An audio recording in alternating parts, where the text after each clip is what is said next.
ki bare tumara damite hoinu saranagata. Okay.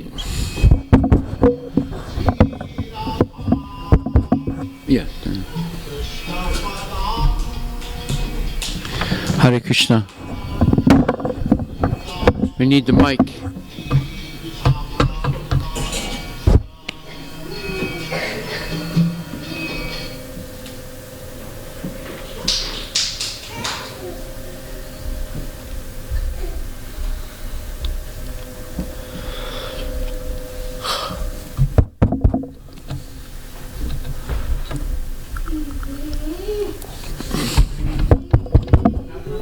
It's on.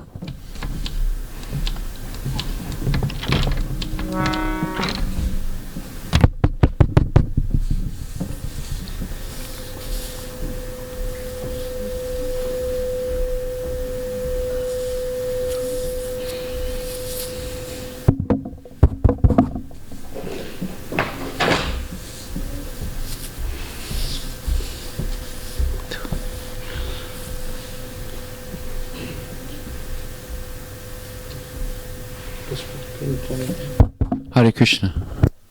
Hare Krishna. Hare Krishna. So today we're going to begin the fourth session of the 6 symptoms of surrender, Saranagati. And in every session there is a bhajan or a holy chant by Bhaktivinoda Thakur. Bhaktivinoda Thakur has written an entire book of chants illustrating these 6 points. And today we're going to sing Ki Jane Ki Bale. And the meaning is, how has one such as I come to your shelter? Surely it is by your mercy alone, for you are ever seeking the purification and deliverance of the fallen souls. You are my only hope, for you are full of compassion and mercy. There is no one who needs your mercy more than I. You will surely drive away all fear. No one else has the power to deliver me. O merciful Lord, by your declaration, kindly deliver this vile and lowly sinner. I have given up everything and come to your lotus feet. I am your eternal servant, and you are my protector and maintainer, O Lord of the universe. Everything is yours. I am merely a servant. Certain that you will deliver me, I have chosen your lotus feet as my only shelter. I no longer belong to myself. Weeping, Bhaktivinoda takes shelter at your feet. Forgive his offenses, afford him a taste for the holy name, and kindly maintain him. So the fourth principle today is called Goptritve Varanam Tata, and that is accepting everything that the Lord gives as his mercy, including good or bad, and accepting the Lord as one's only maintainer and not being dependent on any other person or thing in one's life.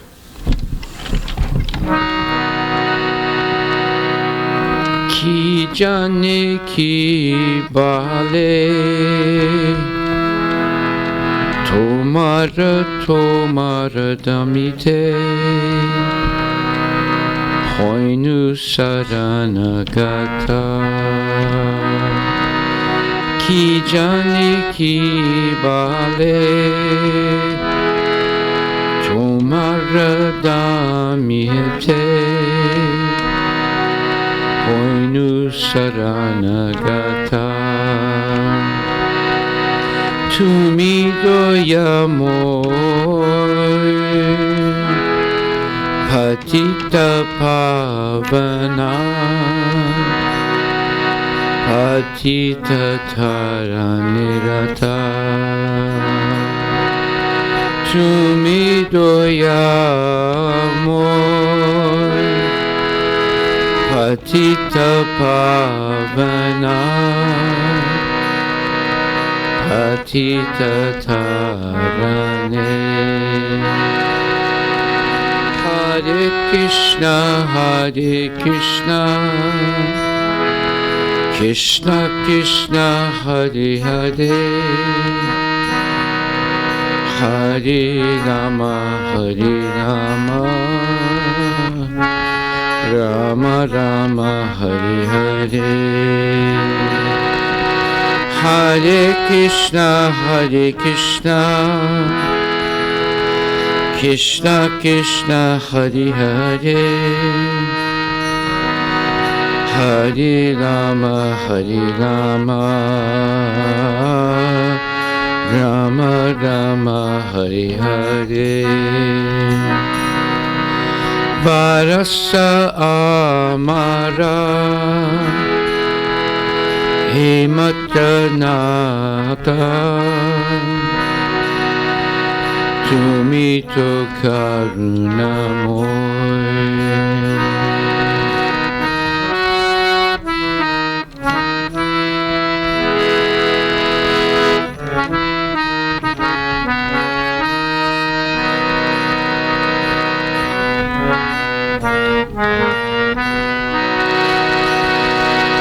Tavaduya Patra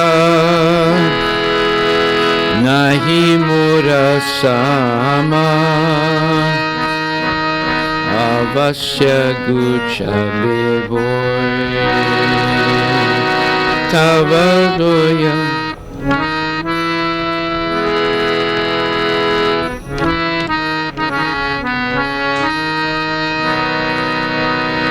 Avasya Guchabevoy. Hare Krishna, Krishna Krishna, Hare Hare, Hare Rama, Rama Rama, Hare Hare. Hare Krishna, Krishna Krishna, Hare Hare, Hare Rama, Rama Rama, Hare Hare. Amaritarite Kaharosakati Avani bichore nahi. Amaritarite Kaharosakati Avani bichore nahi. Goyala Thakura Gosana Tomara Adama Pamaritrahi.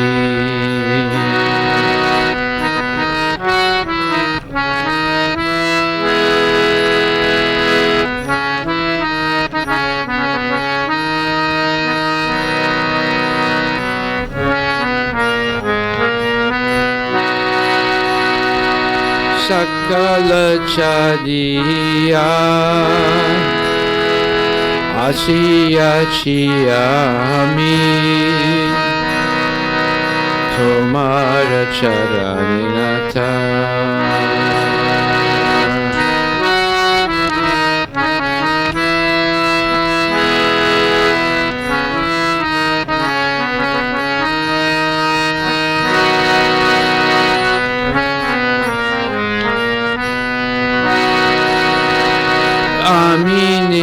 Aminitya-dasa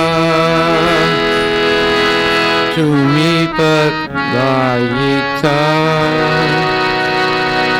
Tumi Gupta Jagannatha.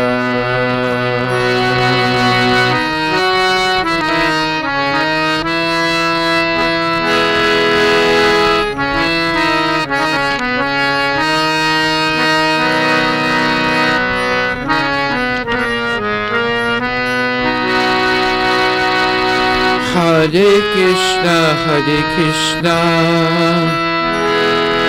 Krishna Krishna Hare Hare, Hare Rama Hare Rama, Rama Rama Hare Hare, Hare Krishna Krishna Krishna Hare Hare, Hare Rama Rama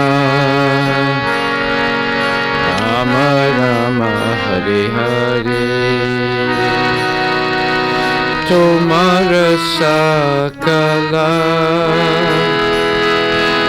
ami machadasa, amare tarive tumi.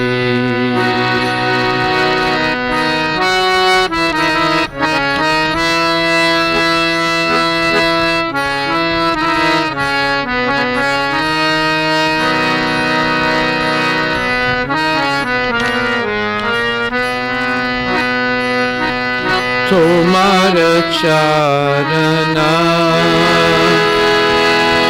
Korinuvana Amara nahi twami.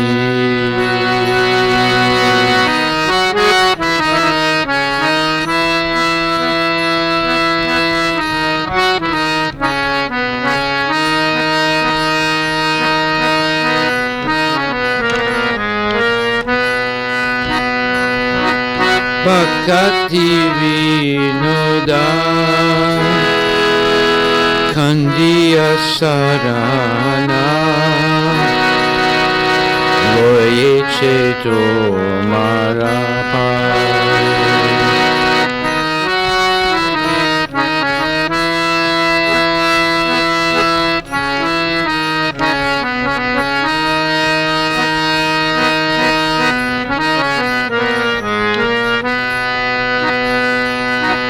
Shamiya Parada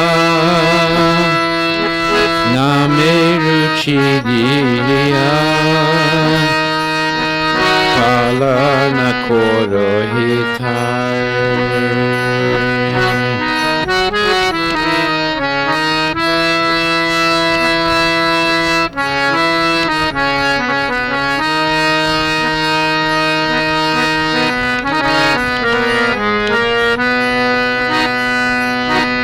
Hare Krishna Krishna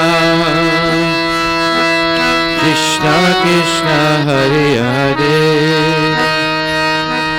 Hare Rama Rama Rama Hare Hare, Hare Krishna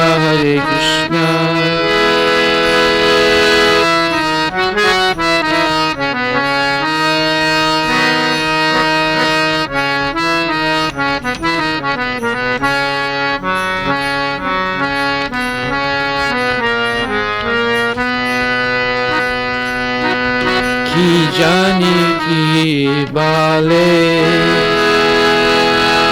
tomara damete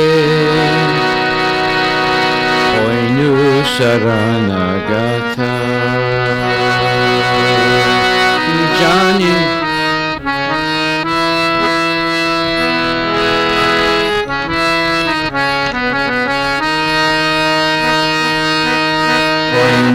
Saranagata Tumidoya Moe Patita Pavana Patita Taranirata.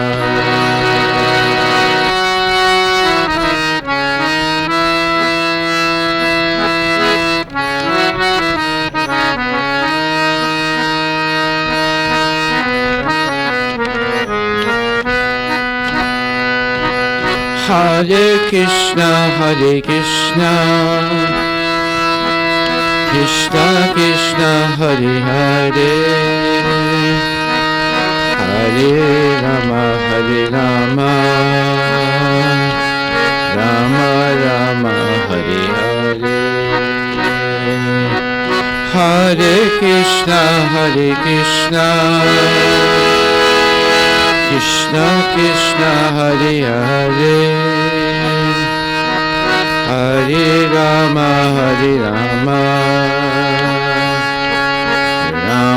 Rama, Hare Hare.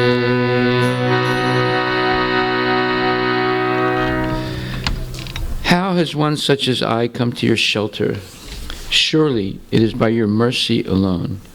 For you are ever seeking the purification and deliverance of the fallen souls. You are my only hope, for you are full of compassion and mercy. There is no one who needs your mercy more than I. You will surely drive away all fear. No one else has the power to deliver me, O merciful Lord. By your declaration, kindly deliver this vile and lowly sinner. I have given up everything and come to your lotus feet. I am your eternal servant, and you are my protector and maintainer, O Lord of the universe. Everything is yours. I am merely a servant, certain that you will deliver me. I have chosen your lotus feet as my only shelter.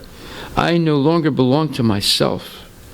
Weeping, Bhaktivinoda takes shelter at your feet. Forgive his offenses, afford him a taste for the holy name, and kindly maintain him. So, Goptritve Varanam Tata is exemplified in this bhajan by Bhaktivinoda Thakur. First and foremost, he says that it's only by the Lord's mercy that he has come to the lotus feet of the Lord. Because the Lord himself, or Lord Krishna himself, and especially Radha Krishna, are ever seeking the purification and deliverance of the fallen souls. In other words, they're more interested in our liberation from the cycle of birth and death than we are. Therefore, Krishna is opening every possible avenue for us to come back to him. He sends his pure devotees into this world. He comes himself. He came as Lord Chaitanya, not as a Supreme Personality of Godhead, but as a devotee of the Lord, to teach us by example, by his example, how to serve him. Therefore, Prabhupada says, example is better than precept. Giving an example is better than simply talking about what's right. And Lord Chaitanya gave the utmost example of humility, complete surrender to the will of the Lord, total immersion in Krishna consciousness 24 hours a day, chanting and remembering the Lord. Tasmat sarve sukale sumam anusmara yudyacha mayi arpita mano buddhir mam evaisasya samsaya. Krishna tells Arjuna, therefore Arjuna, at all times, think of me and do your duty. With your mind and intelligence fixed on me, surely you will come back to me. So the ultimate message of Bhagavad Gita is that we should be thinking about Krishna 24 hours a day. How to follow the instructions of the Lord. How to be a vehicle or conduit of spreading the mercy of the Lord. Krishna tells Arjuna, Sarvaguya tamam bhuya, shrinu me paramam vacha. He says, Istosi me judam iti, tato vakshami te hitam. He says, O Arjuna, because you are my very dear friend, I am speaking to you my supreme instruction, the most confidential knowledge of all. Hear this from me, for it is for your benefit. So if you remember yesterday, we spoke about the importance of hearing, Shravanam, and then repeating, Kirtanam. And we read a whole series of verses and purports in Bhagavad Gita where Krishna and Prabhupada are explaining that we must hear from Krishna, or Krishna's pure representative. So here again, Krishna is saying, Shrinu me vachanam, paramam vacha. Shrinu me means, hear me, Arjuna, paramam vacha. my supreme instruction. So this is right at the end of the Bhagavad Gita, where he's giving his supreme instruction, the same instruction that is repeated several times in the Bhagavad Gita. Whenever something is repeated 2-3 times, it's of utmost importance. So the next verse says, Manmana bhava mad bhakto madhyajimam namaskuru mam evaisasi satyam te pratijane priyosime. Manmana bhava, always think of me, Arjuna. Mad bhakto, become my devotee. Madhyaji, worship me. Manmana bhava mad bhakto madhyajimam namaskuru, and offer all your homage and love and dedication to me. So if you do this, Arjuna, mam evaisasi satyam te, I promise you that you will come to me. Pratijane priyosime, because you become very dear to me by always remembering me, becoming my devotee, and worshiping me, and offering all your homage, your respect and love to me. You become dear to me, and therefore you'll come back to me. So this is what you call the supreme instruction that Krishna is giving. And then after that he says, Sarva dharmam parityajya mami kam saranam raja aham tvam sarva papebhyo muksisyami mahasuchaha. Arjuna, just give up all your different fabricated dharmas and surrender utterly and completely to me. Mam ekam sharanam gata. So this lecture series is all about saranagati, surrendering to the Lord. And Goptre Varanam Tata is the fourth point of surrendering, which is that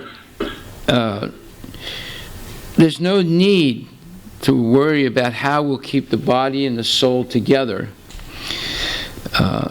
Krishna will see to that. So that theme is repeated in several places in the Bhagavad Gita. One is Bhagavad Gita, 10th chapter, 11th verse. Tesam evanukam paratam aham agyanamam tama nasyami atmabhavasto jnana dipena basmato. Krishna says, I, dwelling within the heart, light up with the lamp of knowledge the darkness born of ignorance. So Krishna is in our heart as Paramatma. And when he sees that we take an interest in hearing about him and we become more serious, we want to serve him. And we want to serve him not whimsically, but under the orders of a bona fide spiritual master and a bona fide spiritual parampara or lineage. And we remain humble and meek, and we depend completely on the mercy of Krishna. We accept Krishna as our only protector, as we discussed this morning. And we accept whatever happens as the mercy of the Lord. That's what Gopritve Varanam Tata. We accept the Lord as our maintainer, and what happens to us and whatever he gives us or takes away from us, we accept as his mercy. Just like Bali Maharaj, he accepted the fact that Krishna took everything away from him as the mercy of the Lord. Although his so-called guru, Sukracharya, wasn't very pleased. Sukracharya had taught Bali Maharaj that Yagyavai Vishnu, that Lord Vishnu is the ultimate beneficiary of all sacrifices. Bhoktaram Yagatapasam Sarvabloka Maheshwaram Surhidam Sarvabhutanam Yatvamam Santin Richati. Krishna is the ultimate Bhokta, the beneficiary of all sacrifices. Krishna is the ultimate proprietor, Maheshwara. Krishna is the ultimate and supreme friend, Surhidam Sarvabhutanam, of every living entity. He's closer to us than anyone else because he's right in our heart. And he's overseeing everything we do. In fact, we cannot do anything without the help of Krishna. We can't commit sins and we can't commit pious activities without Krishna's help. So he can understand what are our deep desires and wishes in the same way that we understand the scent of a flower. We don't have to touch the flower. We just pass near the flower, or the wind wafts the scent toward us, and we smell it. We can understand this is a rose, or this is a gardenia, this is a marigold, etc. In the same way, Krishna is present in our heart, and he understands immediately what our desires are. He knows our desires better than we do. So, we can't do anything, whether it's sinful or whether it is bhakti, devotion, without the help of Krishna, because he supplies, 1, the objects of our pleasure. 2, he supplies the process of seeing. And 3, he supplies the instruments for perception. Eyes, ears, nose, etc. The objects of perception. Everything we see in this world, and everything we might see in our heart as part of the spiritual world. And or also he supplies his deity form. He supplies Vrindavan, Gokula Vrindavan, the replica of the original Goloka Vrindavan in the spiritual world. He supplies it in the material world, in Gokula Vrindavan. He supplies everything, every object of contemplation, every object that we can perceive.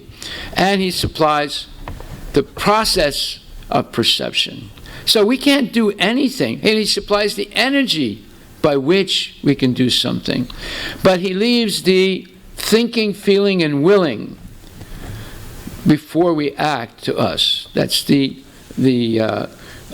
preliminary psychological steps before a person acts. First they think about it, then they feel how good or bad it is if they do it, and then they will, that I must do this, and then they do it. So that's where Krishna consciousness comes in. Before we finish the process of thinking, feeling, and willing and then go to action, if we've been trained in Krishna consciousness, we can weigh the pros and cons and also consider the 5 factors of action before we take the action. The materialists don't do that. They just usually act impetuously and whimsically. But the devotee is trained to consider the field of action, the body. The instruments of action, there's 2 types of instruments. There's the senses for perception and the senses for acting. And then there is the action itself, and there's the object of the action, and there's ultimately the Supreme Lord. Materialists only consider the first 4. They don't consider number 5. The devotees consider the first 4 and number 5. Therefore, before a person acts in Krishna consciousness, ultimately he'll say, is this something Krishna will accept? And usually we're not sure in many circumstances. Therefore, we ask Krishna's representative, the Siksha or Diksha Guru, Prabhu, what do you think? It's like, for example, let's say you have a dream and Krishna appears before you. He has a peacock feather, he has a shivatsa, he has everything. And he says, Prabhu, when you wake up, murder your wife. Now you wake up, and that was Krishna talking to you. Right? You saw him, he had the peacock feather. Everything. But you're not absolutely sure. So before you get the knife and murder your wife, you call up, Prabhuji, yes, this is so-and-so. I just had a dream. Krishna appeared and told me to kill my wife. What should I do? Prabhu, you're not chanting enough Hare Krishna. Get serious and get that nonsense out of your brain. But Prabhu, I saw Krishna. He was speaking to me. Yes, but I'm Krishna's representative. And you must validate whatever you think you should do with the Guru before you do it. Right? This is explained Bhagavad Gita, 18th chapter, 57th verse, 58th verse. Mat chitta sarvadurgani, mat prasada tarishyasi, atachet tvam ahankaram nasrosyasi vinaksyasi. Krishna tells Arjuna, if you become conscious of me, you will pass over all the obstacles of conditioned life by my grace, by my mercy. If, however, you do not work in such consciousness, but act through false ego, not hearing me, you will be lost. So again, he's talking about hearing. And Prabhupada explains, a person in full Krishna consciousness is not unduly anxious about executing the duties of his existence. That doesn't mean chanting Hare Krishna, coming to the temple, doing service. No. That means waking up, going to the bathroom, taking a shower, putting on clean clothes, brush your teeth. Then, of course, you chant your rounds and all those good things. And then you get ready to go to work. And you have to take your kids to school, and you have to feed them, and dress them, and then after taking them to school, you have to go to work, and you have to please your team leader or whoever the boss is, and you have to get along with coworkers, you have to be a team player, and you have to produce, what do you call that, deliverables, right? That's the word, isn't it? Deliverables, right? You got to give the deliverables, right? And then you got to come back home, fight the traffic and everything, and pick up your child from school, and then go back home, and then feed them, and etc. Make sure they do the homework, and your wife is there, you're there, and those are what are called the duties of his existence. Now, there's material existence, and there's spiritual existence. But most people get so wrapped up in material existence, they don't have time for spiritual existence, or very little time. So a devotee has to balance that, to have enough time for spiritual existence and enough time for the material existence. Like, for example, Prabhu, how many years did you go to school to get the job that you have? Just 23, that is study. That's 18 years. 18 years, right. So how many years do you think you should study Bhagavad Gita to get a job up there? Huh? Lifelong. But at least 18 years for sure, right? Because that's what you needed to get the job that you have. So this is the point, that we have to give equal and quality time for spiritual life, because after you get a job, how many years are you going to spend working? 40 years. 40 years, right? So now it's 18 and 40, right? It's 58. So you see, we should give equal and commensurate time to Krishna consciousness, as we do, because there's two types of existences. There's material existence and there's spiritual existence. Most people get so wrapped up in the material existence, they don't give any time for spiritual existence, therefore they're confused. And when death comes, just like there's a famous Armenian-American writer named William Saroyan, and he was very famous in the 40s, 50s, 60s, and right before he died, he sent a message to AP, Associated Press, which gives information to all the newspapers for articles. And he said, now that I'm going to die, first of all, he said, I never thought this was going to happen to me. But now it's happening. What next? Now this guy's some big writer, right? People read his books to understand life and blah, blah, blah. He doesn't have a clue. In fact, I met him once. I was driving down a street in Paris, and I saw this man with a big handlebar mustache, and he looked like an Armenian, and there were people around him talking to him, and I just had a hunch that that must be William Saroyan, although I never met him before. So I stopped my car, I parked it, I went up to him, I had a Bhagavatam in my hand, and I asked somebody, I said, who's this guy? They said, that's William Saroyan. I said, really? So everyone was asking him, they were all excited, and I sort of sidled up to him, and got right next to him, and then when there was a little bit of a lull, I said, Mr. Saroyan, I'm so-and-so, and I want to present you this gift of this book. So he said, what book? Turned his mustache a little over. What book? I said, this is called the Srimad Bhagavatam. It's a book about the ancient wisdom of India. He said, I'm not interested in India. I said, well, forget about India. I said, it's wisdom. He says, is this some kind of spiritual book? I said, well, you could call it spiritual, but wisdom is universal. He said, I'm not interested. Get away from me. Then I realized he's a big man, right? Famous man, he writes books, but he's sick. He's, as you say in English, a sicko, because he had an opportunity to get the Bhagavatam, and he didn't want it. Most people, the really sick people will say, "Get away from me." But most people say, "Well, what is this?" And they'll ask questions, and they'll look at it, and they'll look at the pictures, and it's okay, I'll take it. This man was categorical, he didn't want it. Then I realized he has a sick soul. And if you study his life, you'll see why. So, for one who acts in Krishna consciousness, Lord Krishna becomes the most intimate friend. He always looks after his friend's comfort, and he gives himself to his friend who is so devotedly engaged, working 24 hours a day to please the Lord. This is Gotritve Varanam Tata.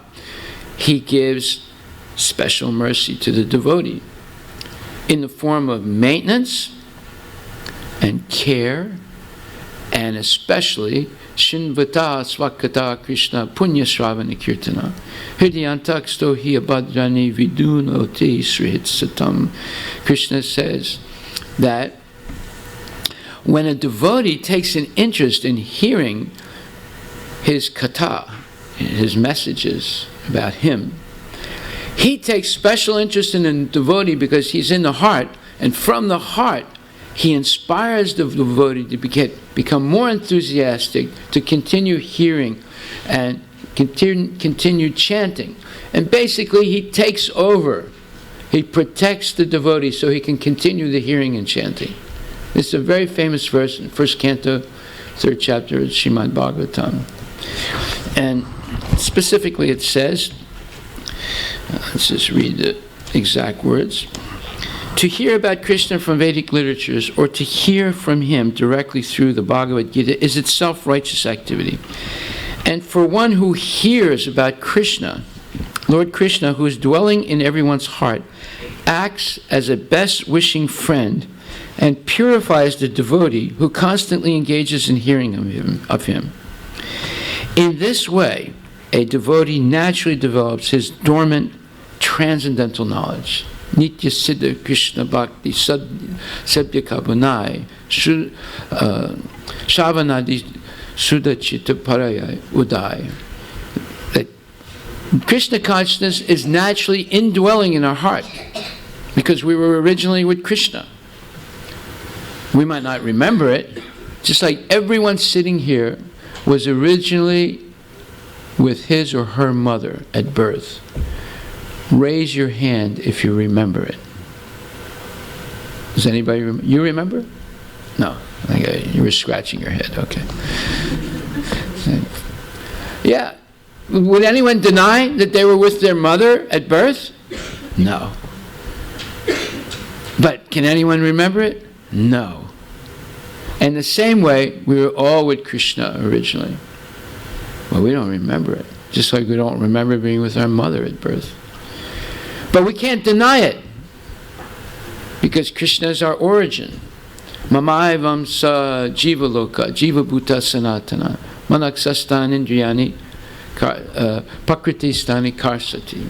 Krishna says that we are mama eva amsa, his eternal part and parcel. So part and parcel is a sort of translation of Mama eva amsa, abhaivam so jiva loke, jiva bhuta sanatana. Sanatana means eternal. We're the eternal part and parcel of the Lord. That means that we are an individual, Krishna is an individual, but at the same time, we are a distinct individual, and Krishna is a distinct individual, and this is eternal. At no time do we become Krishna or he becomes us.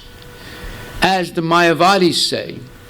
The Mayavadis say at one point, the jiva becomes Paramatma. That is the ultimate nonsensical statement made by all the Mayavadis. We never become Krishna, and he never becomes us. One day I was giving a class like this, and a lady said, "Oh, ma Prabhu, I've read that Hanuman is Ram." I said, "What?" "So Hanuman is Ram." I said, "Where did you read that?" "Oh, I read that in a book." "You bring me that book, and then I'll answer your question." So she brought me the book, written by Swami Parthasarathi Maharaj, part of the Ramakrishna mission in Madras. And he has the quote right. He writes it down. He doesn't. By the way, he didn't put where it comes from in the Shastra. He just said, yes, and Ram and Hanuman are the same person. Hanuman is Ram. So I pointed out to her that it doesn't say where it is. And she said, "Well, it doesn't matter. He's Swami. You're not a Swami." I said, "Well, wait a minute. Let me have this book, and I'll talk to you next week." So I was praying to Prabhupada and Krishna. I said, "Where did this come from?" So I went to a used bookstore in Redmond, and I was looking on the bookshelves in the Indian philosophy section, and I found the book I was looking for. It's the biography of Ramakrishna, written by no other than Vivekananda, his number one disciple. And I read through the book very quickly. I didn't want to buy it, right? So I just sat down somewhere reading the book in the store. And there was the quote. Ramakrishna said the quote. There's no scriptural evidence of it. It's something he said. But because he's considered an incarnation of God by his disciples, they don't need Shastra. They just need his statement. Say, many people who claim to be God make up phony statements, and they tell their disciple, "You don't need Shastra. You have me. I am the incarnation of God." Krishna spoke Bhagavad Gita. I am speaking. Ram and Krishna and Hanuman are the same. That's it. You see how tricky people are. And then I went back the next week. I showed this to the lady. I told her where she could find the quote. There's no scriptural evidence of it. It's simply a statement that Ramakrishna made, and it's repeated by his disciple as if it's sacred Shastra. It's all nonsense. See. But there's no limit to the nonsense, because you don't need any authority to speak nonsense. You just make it up. See? So when Krishna says, in this way a devotee develops his dormant natural knowledge, we have knowledge of who Krishna is, innate in our heart. We simply forgot because we got too attached to material things. Life after life after life. We became convinced of the ultimate misconception that takes us away from Krishna. And that is, this world was created for our enjoyment. That is the ultimate misconception. There are many others, and there'll be another seminar on all those misconceptions. But this is the ultimate one, and it's ingrained in people, birth after birth, whether you're a bird or a snake or a rabbit or a bear or Sasquatch. What's his name? Sasquatch? Yeah. Right. You know who Sasquatch is? What's the other name for him? He's Northwestern, part ape, part man. Roams in Northwest. Yes. He is a creature that is part man, part animal. And people have seen his footprints, and he has a footprint that looks a little bit like a man, a little bit like a bear or something. And there's been sightings of him. People claim, I saw him. Right? Huh? Bigfoot, that's it. His name is Bigfoot. His colloquial name is Bigfoot. You probably have heard about Bigfoot. See? And the whole thing may or may not be true. We don't know. There's no complete evidence that he exists, But that's what these statements are like Sasquatch, Bigfoot. They're probably just made up by someone. So, but we have real knowledge. It's innate. It's in our heart. You don't have to look outside. You don't have to go to a library for knowledge. You have to learn how to go inside, because Krishna is there. Krishna is the ultimate knowledge. Knowing your relationship with Krishna, according to 1864, 65, 66, is to know Krishna. Sarvaguya tamam bhuya shrinu me paramam vacha. This is my supreme word, Arjuna. Think of me, worship me, become my devotee, offer all your homage to me, surrender to me.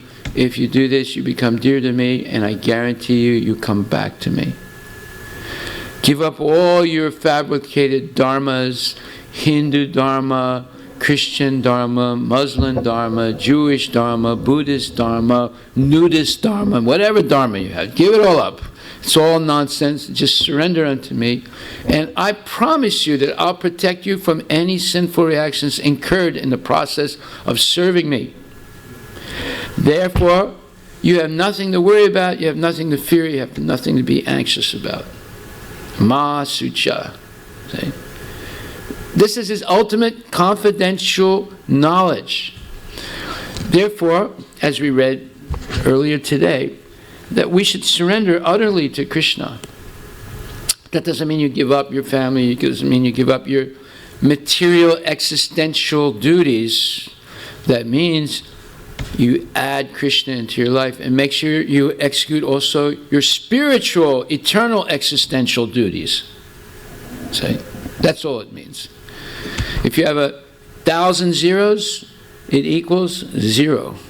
You put 1 in front of 1,000 zeros, it suddenly becomes like the deficit of the United States. Right? Right.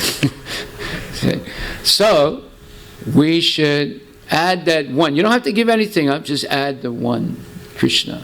Say.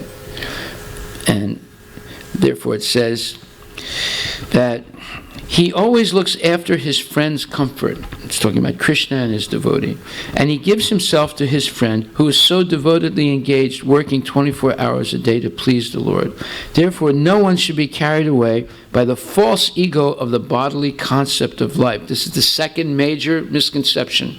First one, the world is made for my enjoyment. Second one, I am this body. An illusion is something that was never true at any time, but we believe it's true. At no time were we ever this body, or anybody. We are the soul in the body, but the soul is simply a temporary envelope of the body, and it's changing. If you say, I am this body, I have a right to ask you, which body, sir or madam? The one you had in the womb of your mother? The one that was pushed out? The one you had when you were 6 or 12 or 24 or 48? Or the one you have now at 68? Or the one you'll have in a few years that's in a coffin? Which one are you? None of them. How can you be something that's constantly changing? You can only be something that never changes. That's the soul, that observed all the changes of the body. Right?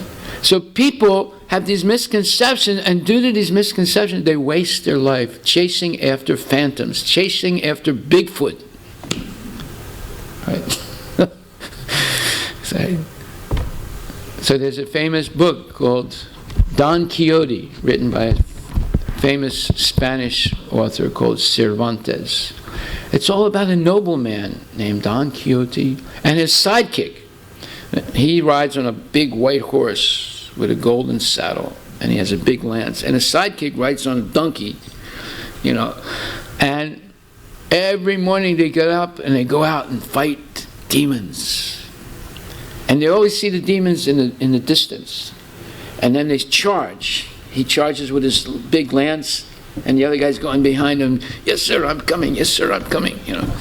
And when they get up to the demon, it's not a demon, it's a windmill. And they say, oh, we must have made a mistake. Well, we'll look for more demons. And then the next, previously they had windmills. They created some movement, and then they used that movement to grind grain and other things. So then they go to the next windmill, and again, they say, oh, it's not a demon, it's a windmill. We'll go look for more. So it's a very symbolical book. People are chasing, the message by Cervantes is people are chasing after phantoms things that don't really exist. But they think they exist. And they use all their energy to run after things that don't exist. So that's what I Am This Body is all about. It's something that was never true, but we believe it's true. And the rest of our life, we spend time decorating the body. In fact, when we die, we pay someone a lot of money to decorate the body for the final viewing. One person's father died, and they called me up and they said, Prabhu, I want my father, I'm going to have my father brought to my house. I don't want to take him to a funeral home. I said, well, that's a little special. They said, help us do this. I said, okay, I'll try. So I looked around. I finally found a funeral director that doesn't have a funeral house. They come to the house of the person who died, and they do everything they do in a funeral home, and they have legal permission to do it. So I found this lady, and she went to the hospital, showed her credentials, and got possession of the body, the dead body. And she drove it in her own personal car to the house of the devotee whose father died. And then they set up a bed, and I saw them do it. They put the body on the bed. And then while we were doing kirtan, I saw her bathe the body, cut the fingernails, give him a haircut, do the cosmetic, puffing up the lips and everything. She did everything right in front of us, right? And then put his suit on and his tie, and he looked good. That's called decoration of a dead body. And people came up, and I heard them whispering, he looks pretty good. Yeah. Okay. So, and then she drove him to the cremation place. And I was amazed. And she was a nice lady. Very nice lady. Very sensitive. She wanted to help the family grieve and do everything, but in their house instead of in a funeral home. Funeral home, they take the body, they shove him in an ice box, right? Then some stranger comes and washes him and all this stuff, and they dress him up and they decorate him. She did, and she let the family members participate if they wanted to, right? And they didn't really want to, but they saw her, and she did a great job. And she facilitated them. And he stayed in their house for 3-4 days so everyone could come and see him. I was thinking, gee, he'll probably start deteriorating. It might smell or something. It didn't. She knew what to do. But it's decoration of a dead body. And that's what people do during their life. That's what Liz Taylor was doing, and that's what Miley Cyrus does, and that's what Madonna does, and they all do that. That's what Shurpanaka did. That's what Putana did. They do the maquillage, the cosmetic treatment, and the fluffy wig and the tight dress and the high heels and the nylon stockings and this and that, and all of a sudden the demon looks good. But actually it's a demon.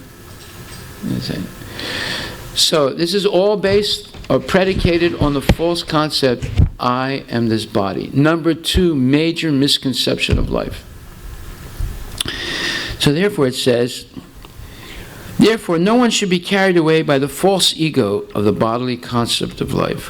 One should not falsely think himself independent of the laws of material nature or free to act. He is already under strict material laws. But as soon as he acts in Krishna consciousness, he's liberated, free from the material perplexities. So, if you read modern philosophers, like there's one named Jean-Paul Sartre. I met him once in Paris. It's just like William Saroyan, a disgusting, trashy human being. But he's very famous. He has written, he's the father of modern existentialism. And his philosophy is, we are condemned to be independent. He's a very, very eloquent guy, Therefore, he says, in the face of the impersonal universe, we are condemned to be independent. Therefore, we must have the courage to forge out our destiny in this world. Wow, such big words. It makes you feel, it puffs you up with some, false sense of importance. But it's completely opposite to what Krishna says. 100% opposite. 100% contrary to Krishna's instructions. Krishna says that we're all his part and parcels. He's the Supreme Lord, and we are dependent on him. Dependent in material life and dependent in spiritual life. We're completely dependent. There's no question of independence. But Jean-Paul Sartre said we're condemned to be independent. You see, they use language in such a way that it confuses you. And instead of thinking, oh, that's a mistake, you think, oh, wow, that's a new understanding of reality. You say, they control people with language. Just like my mother lived through massacre only because she was a little girl and her family sacrificed so that she would survive, but they all died. But the Turkish government denies the massacre. They say it was simply a displacement or transfer of population. Yeah, but during the transfer they all died. But they don't say it's genocide. They don't say it's massacre. They say it was just it was a political decision to transfer the population. So people control others with language. In fact, there's a famous statement by Louis XIV. It was one of the most prominent French emperors, and he said, "Pour régner, il faut dissimuler," which means in order to rule people, you have to dissimulate the truth. The dissimulation means you package it in such a way that it seems to be good, even though it's completely bad. See? And this is what the politicians do. I won't go into that. This is not about politicians today. But here Krishna is saying, one should not falsely think himself independent of the laws of material nature. Whenever you say laws of material nature, it's Krishna. He created those laws. If there's a law, there's a lawmaker. It's not that the laws just happen by evolution. It's nonsense. Right? So, nobody is independent in this world. How do you know that? Well, when you eat, you're forced to go to the bathroom. Right? You know anyone who can eat and not go to the bathroom? I met one person. So you see everything in this world. I met one person, he was an African guy. He was a fanatic. And he claimed to me that he never went to the toilet because he would only eat a certain amount of raw food. Right? Now, of course, he was a liar. I saw him go to the toilet. Right? I was watching him very carefully for a long time. He was secretly going to the toilet. But he claimed that he never went to the toilet because he ate, he would control what he ate. He was a yogi. He would control what he ate, so it would be just enough to maintain the body. And he was a raw foodist. He wouldn't cook anything. Right? He said, "Why should I cook when God has already cooked it with the sun?" Well, he's right, actually. But he's phony. Now, when I was in Berkeley as the president of the temple, I let him stay in the parking lot. He had a VW van, and he had a wife, a white wife. And she got pregnant, and he refused. He kept telling me, she's not going to the hospital. She'll give birth in the truck. I said, "Prabhu, yeah, are you sure about this?" He said, no, I know what I'm doing. He said, "Just like I don't go to the toilet, my wife doesn't go to the toilet." I said, "But, women get pregnant, they get the baby, puts a lot of pressure on their intestinal tract, they have to go." No, we don't do that. I said, "She doesn't pass urine?" "No, nothing. We just take a little bit of water and body uses it." He's a phony, right? He was lying, right? When the wife, it came time for her to give birth to the baby, he called the ambulance He called the ambulance, right? Because his VW truck didn't run, and no one knew, because he kept telling she's not going to the hospital. In the last minute, he panicked. He called the ambulance. She had to go to the hospital, and she gave birth in the hospital. You see, they're all phonies.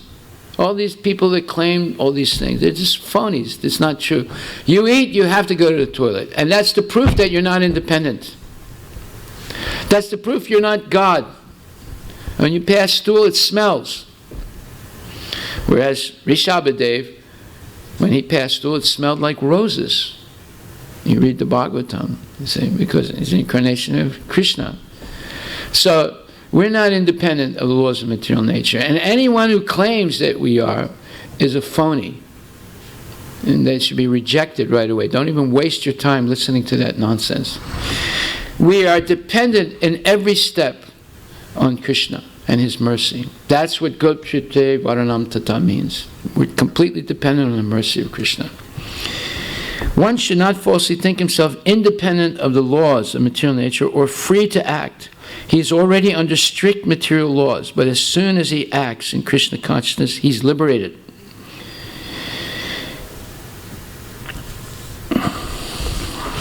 Free from the material perplexities. Now, he's not liberated from passing stool. He's liberated from material perplexities. Just like my friend, the black African and the white wife, he became perplexed when his wife started freaking out, saying, I can't do this. He called the ambulance and took her to the hospital. See? So we become free from material perplexities. How do we get into material perplexities? By ignoring Krishna's instructions and making what you call stupid mistakes. And then you get caught by the laws of material nature. And you're confused and you don't know how to get out of the perplexities. That's Arjuna's problem. Sisyasteham sadimam tvam prapanam. He tells Krishna that I'm confused. I don't know what to do. And now, in my perplexed condition, I'm asking you to tell me what to do. I'm going to surrender to you and become your disciple. So he says, Karpanya dosa pahata swabhava prichami tvam dharma samuda cheta yat sheraksyan nisitam bruhitan me sisyasteham sadimam tvam prapanam. He says, now I am confused about my duty and have lost all composure because of miserly weakness. I'm too weak to do the right thing. I'm too weak to follow your instructions. I'm refusing to follow your instructions right now.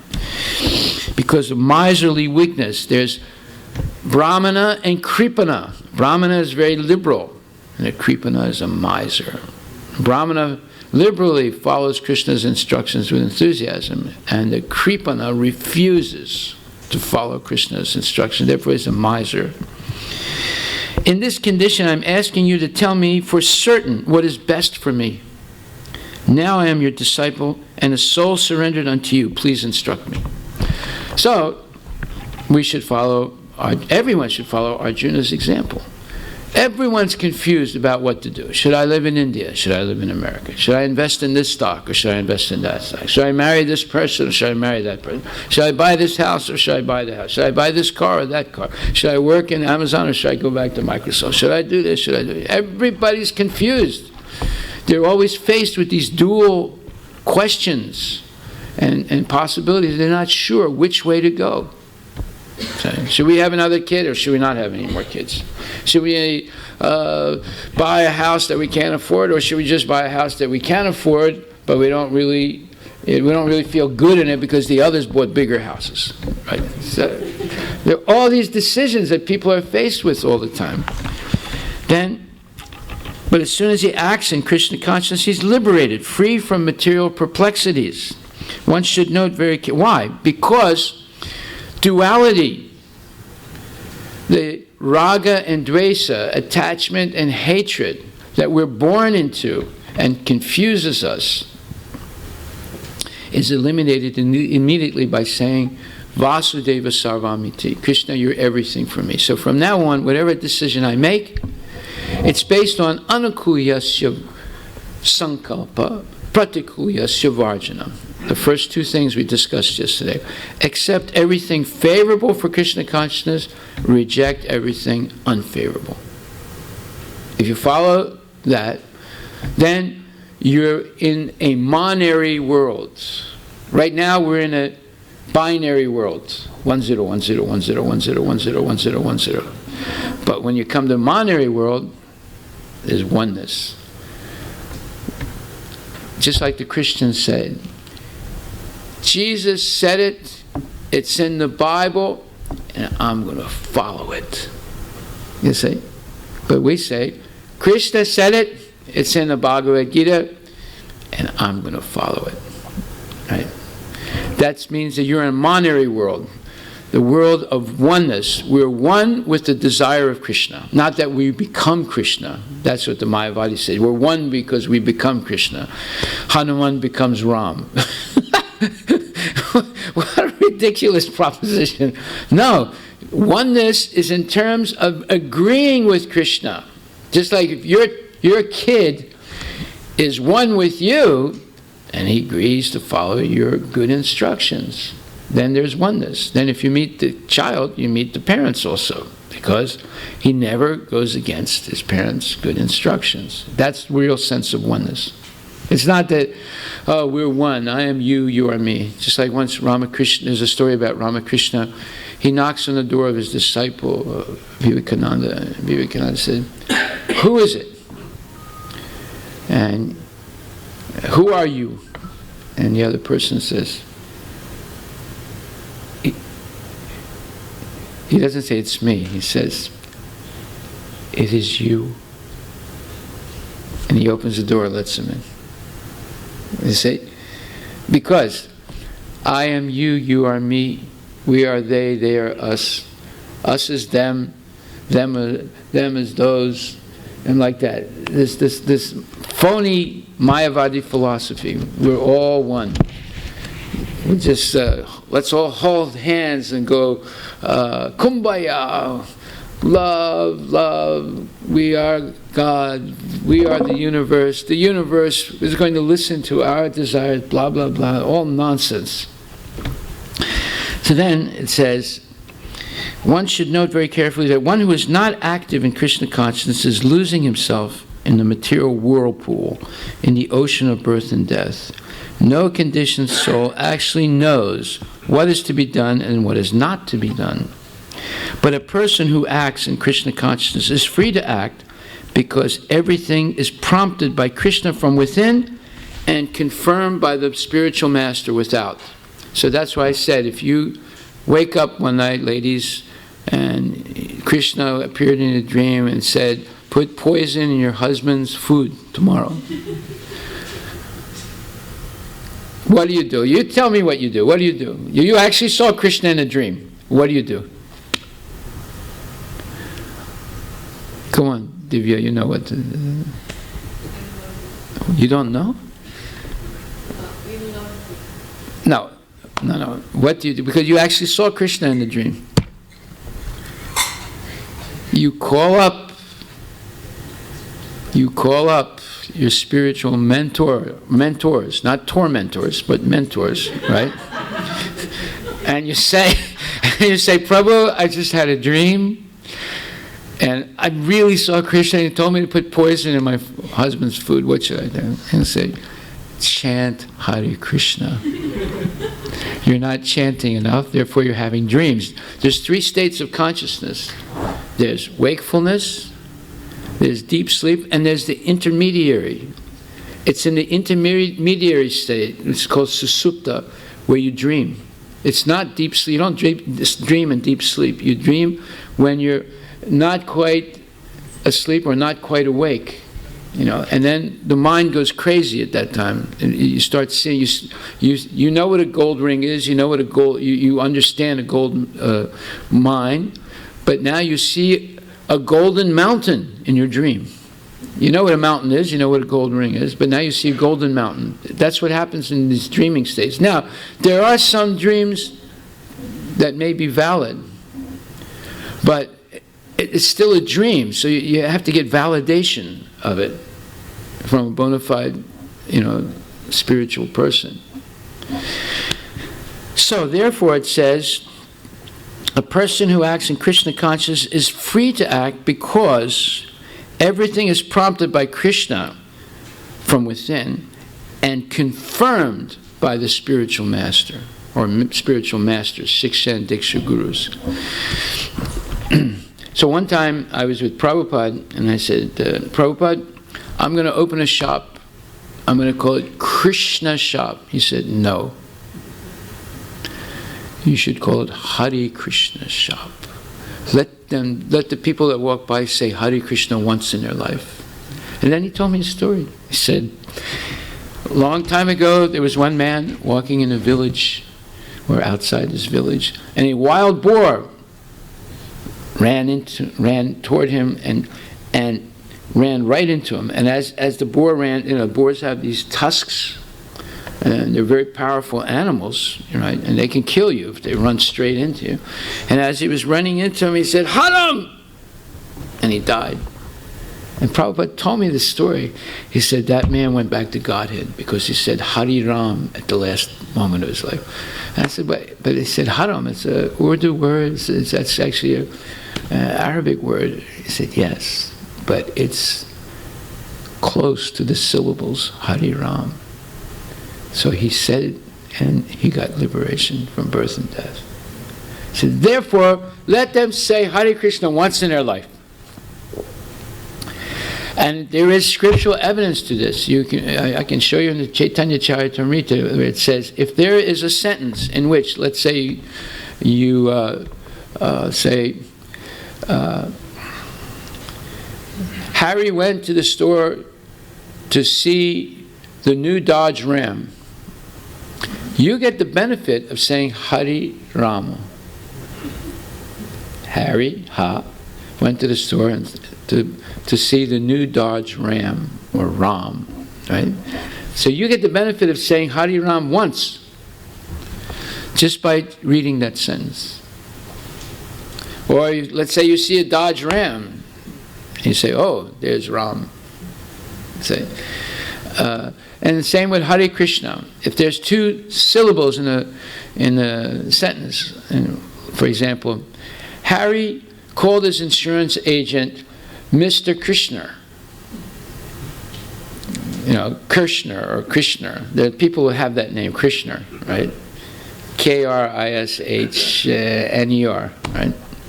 You get the benefit of saying Hare Krishna. Because the holy name of Krishna is absolute. Just like fire is absolute. Whether you put your hand in willingly or by accident, you get burned. The fire doesn't say, oh, that was an accident, I won't burn you. No. You get burned because it's absolute in that sense. In the same way, the holy name of Krishna is absolute. So whether you say it knowingly or unknowingly, whether you say the two syllables in the sentence that are not connected directly but different parts of the sentence, you still get the benefit of saying that holy name of God.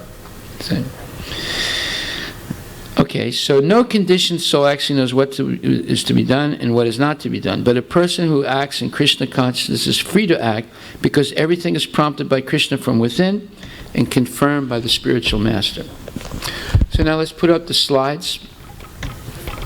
So in the 10th chapter, 11th verse, Bhagavad Gita, in the purport, there's a very significant statement by Prabhupada. He says,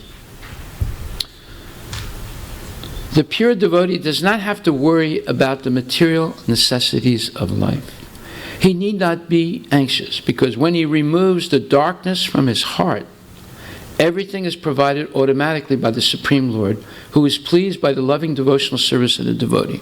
Now, we have an immediate example of that, Srila Prabhupada himself. He came to the United States with 40 rupees, the equivalent of $7, and one luggage that had some books that he had translated, Bhagavatams, and spices and grains, and his 3-level cooker.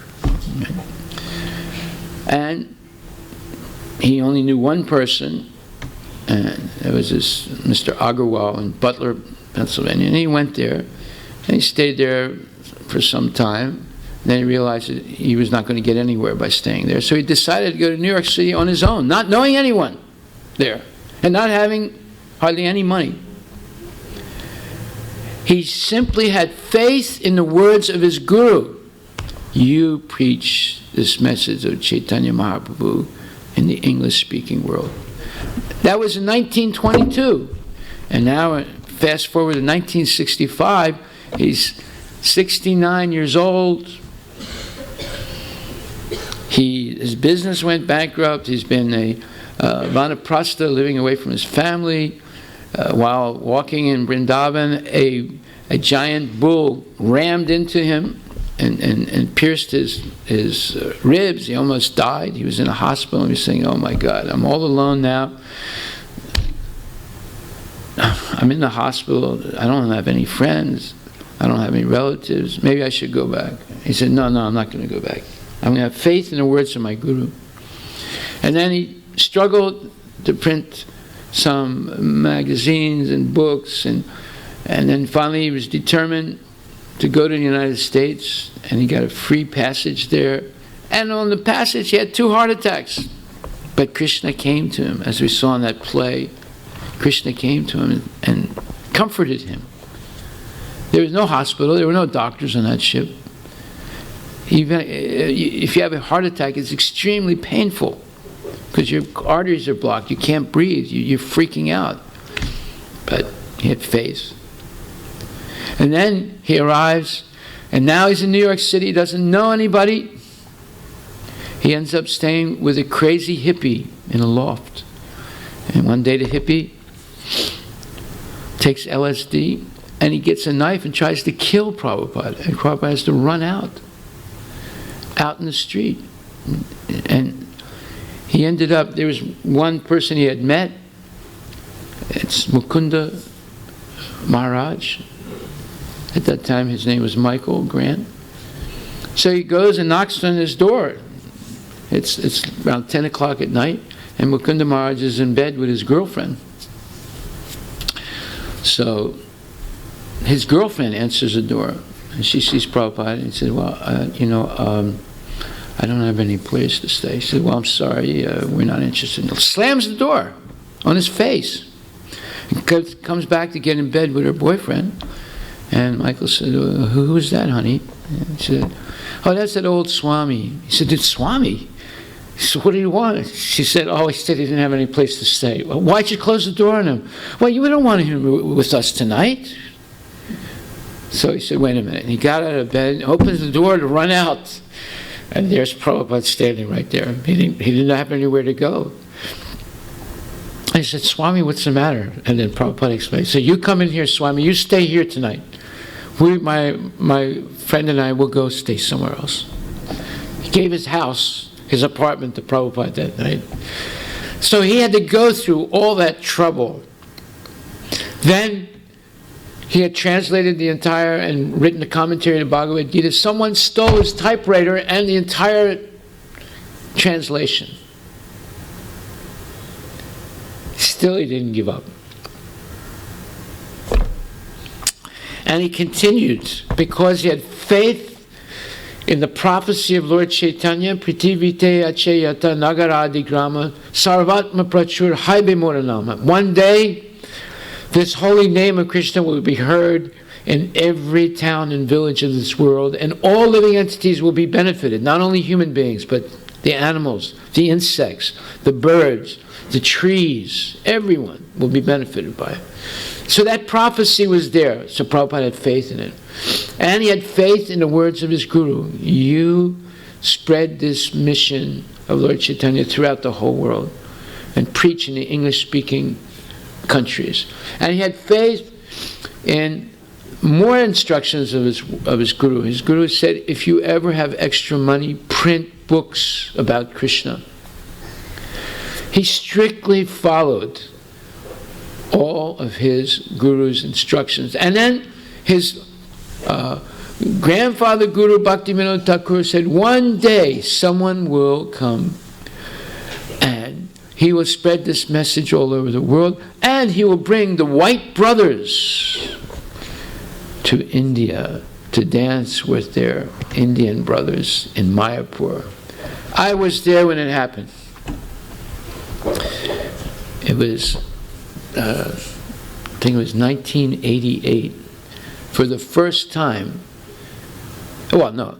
I wasn't there when it happened the first time. The first time it happened 1971, when devotees came for the first time to Mayapur, and they danced in ecstasy with the Bengali devotees.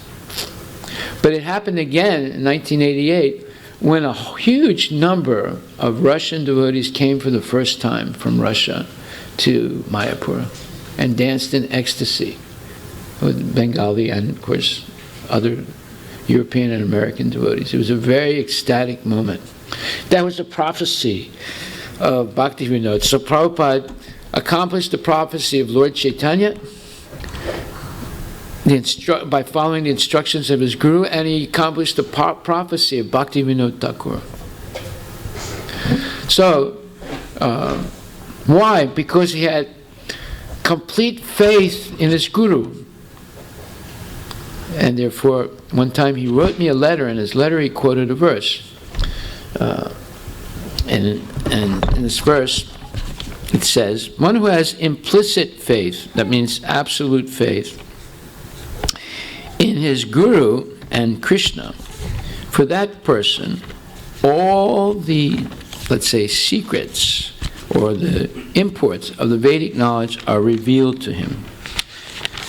And he quoted that verse to me, and he said, because you have faith in my instructions, Krishna will always help you.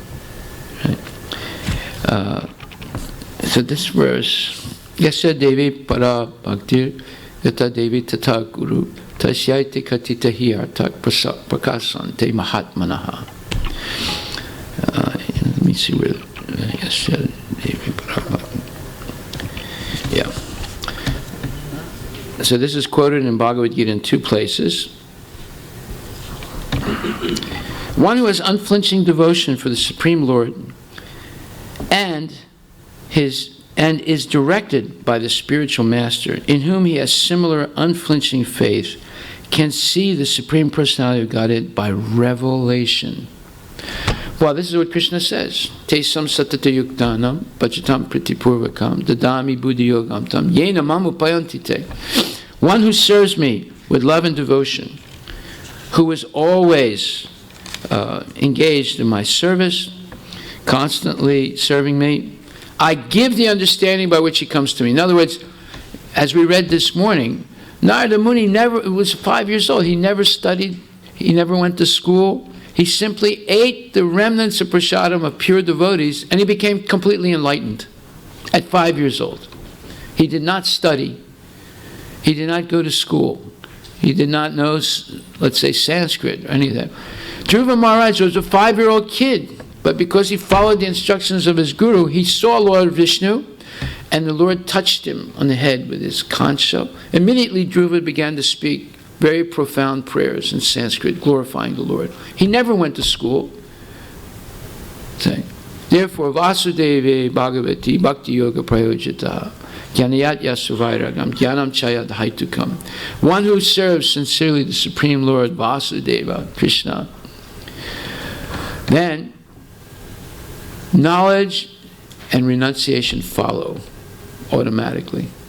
In other words, first is bhakti, and then the Lord blesses you with knowledge and renunciation. You don't have to separately endeavor for them. It's not that first you have to have knowledge, then you have to be renounced, and then you get bhakti. No, it's the opposite way.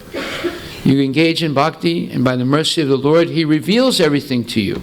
This knowledge of Krishna consciousness is revealed knowledge. It's not academic knowledge.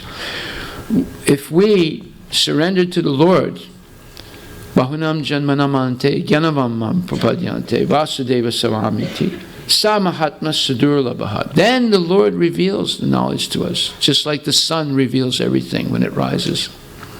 Because the knowledge is already there. We were with Krishna originally, but we revolted, and therefore we were put in the material world to be rehabilitated. Just like when they put prisoners in prison, the desire of society is that they will be rehabilitated. They don't, but if they're a recidivist, just like it was in the news yesterday, this one man, the white guy, he went to jail for robbery. He spent some months in jail, and then he got out. That same day he committed another robbery, he got caught again and he went back to jail. The same day. So you think he would have learned his lesson? No.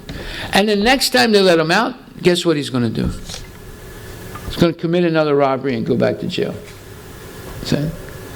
But that's not the desire of the prosecutors and the judges, or nor of the warden in the prison. They try and rehabilitate these people so that they can reintegrate into society and live a good life. It's only the recidivist, the one who continually go to jail, come out, commit another crime. So therefore they have 3 strikes and you are out. You commit 3 felony offenses and you're going to be put away for the rest of your life in jail. That's a law in Washington State and other states in the United States. Because they learned their lesson. There's some people that never understand. And most of the crimes are committed by repeat criminals. Most of the crimes are done by repeat criminals. But we are put in the material world and we are repeat criminals because we may stay here almost eternally until we learn our lesson. And it is possible, there's a possibility that you can stay eternally in the material world because the soul is eternal. But usually the whole idea is that by being defeated over and over again, birth, death, old age, disease, birth, death, old age, disease, as a rat, as a bird, as a snake, as a bear, as a human being, as a demigod, as a rakshasa. Eventually you get disgusted and say, wait a minute, that's it, I'm finished. Karpanyodus sepata swabhava. Krishna, now I'm surrendering to you. I don't really know what's good for me. All I know is I've taken birth minimum 8,400,000 times in all these different species, all throughout the universe, and every time I was a failure. Please instruct me now. So that's the whole purpose of the material world. We are all going to be defeated. That's what Maya does. And she does it in a very clever way. First, she rewards us. Dhanam dehi, janam dehi, rupam dehi, yaso devi. You know, she gives us nice body, nice wealth, and nice family and followers, and nice fame. And then she smashes us. See, look what happened to the Shah of Iran. When he was thrown out of Iran, his last words were, well, I believe in destiny. And now my destiny is to step down from being the Shah. Those are the words of an ignorant man. They sound profound, but they're the hallmark of an ignorant person. He chose to make a destiny like that by his mistakes, by repeated mistakes in decisions that he made. Therefore, he got what he deserved by the laws of karma. And after that, soon after that, he died, because when you have such a big position and then you're relegated to be, ordinary citizen, he took refuge in Egypt with his friend Mubarak, and he didn't last long. He got cancer and he died very quickly after he was deposed. So, we're all destined to fail in the material world. And when we finally realize, like, look at the life of Prabhupada. In a sense, materially, he failed. And there's a verse Prabhupada knew about, and he said, as a grihasta, whenever I would read this verse, I would shudder. I said, oh my God, no, I don't want it to happen to me.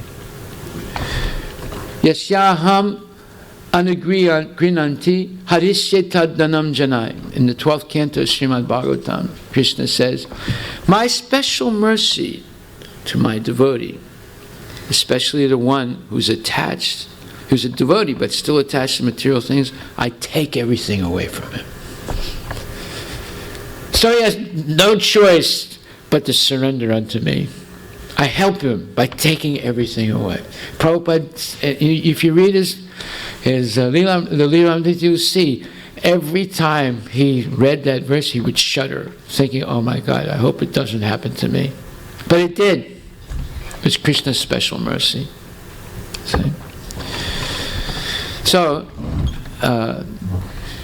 Maya is giving and taking away, but when Krishna takes away, it's a special mercy. You shouldn't be afraid of it, because either we fail by our obstinacy not to surrender to Krishna, or we'll fail by Krishna's mercy, so we surrender to him. Which should we do? Fail by obstinacy to not surrender to Krishna, or fail by Krishna's mercy, so we surrender to him? Even those people who are obstinate and refuse to surrender, after they fail, they still don't surrender. See? But the devotee, there's two ways of learning, or three ways of learning. One is hearing and doing the right thing. The second is hearing, but you have to see it also, happen to someone else. And the third is you hear, you see, but it has to happen to you before you understand. And the fourth and fifth and sixth way is you hear, you see, it happens to you, and still you don't understand. And it can happen over and over again. You still don't understand. But eventually you will, because your soul is eternal, and you can stay in the material world almost eternally. But because it's eternal, eventually you will understand. But why go through all that misery? Why not understand by hearing and accepting the Shastric evidence? So, it says that the pure devotee does not have to worry about material necessities of life. He need not be anxious, because when he removes the darkness from his heart, everything is provided automatically by the Supreme Lord, who is pleased by the loving devotional service of the devotee. This is the essence of the teachings of Bhagavad Gita. The essence of the teachings. That if you surrender to Krishna, he's going to provide for you. He's going to make it easy for you to balance your life between work and Krishna consciousness. You'll be able to take care of your family. You'll be able to raise your kids properly. Everything will work out by Krishna's mercy. But if we fight, we say, no. Manaksastan indriyani, pakriti stani karsati. I want karsati. I want the struggle. I want the myth of Sisyphus. What's the myth of Sisyphus? He was a Greek. And he was always rolling a big, heavy rock up a mountain. But as soon as he would get to the top of the mountain with the rock would fall down again. You have to start all over. That is not a myth, it's the truth. We're always starting over in material life, right? Just like I had a friend of mine who was a devotee. In 1999, his stock portfolio was $2 million. And he was very proud of it. He told me, Prabhu, I got $2 million stock portfolio. I said, Prabhu, why don't you sell it and you can retire? He said, no, it's not enough. He spoke exactly like that. I got shocked. But he said, no, it's not enough. I said, well, how much is enough? I need minimum 8 million. Well, no less than a year later, he was minus $80,000 because he was buying everything on margin. Not margarine, but margin. See, margin is another trick of Maya. You only have to put up 5% of the value of the stocks that you buy. And you're praying, please, Krishna, let the stock go up. You see? But 2001, the stocks went down. And he had bought everything on margin. His whole portfolio became margarine. Right? Lost everything, and he went minus. And he had to declare bankruptcy.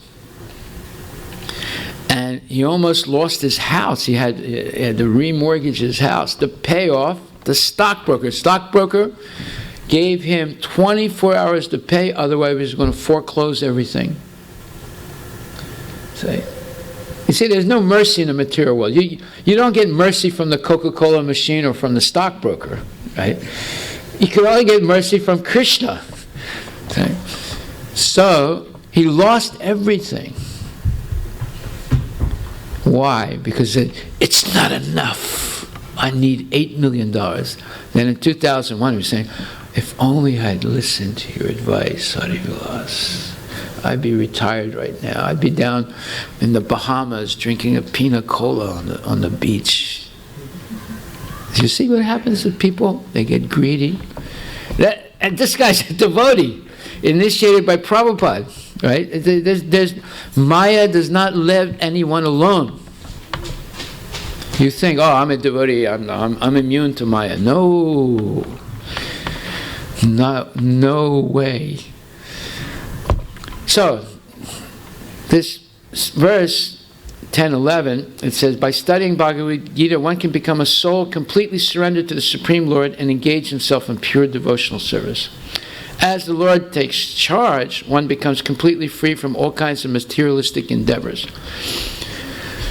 Then there's another verse, Chekpa karma phala sangam nitya tripta nirasraya karmani abhipavitopi karmani abhipavitopi I forgot. Okay.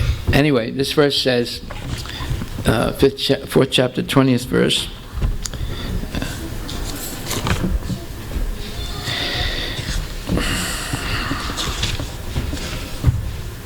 Karmani abhipavitopi.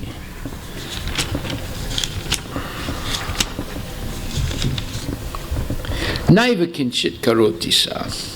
Abandoning all attachment to the results of activities, ever satisfied and independent.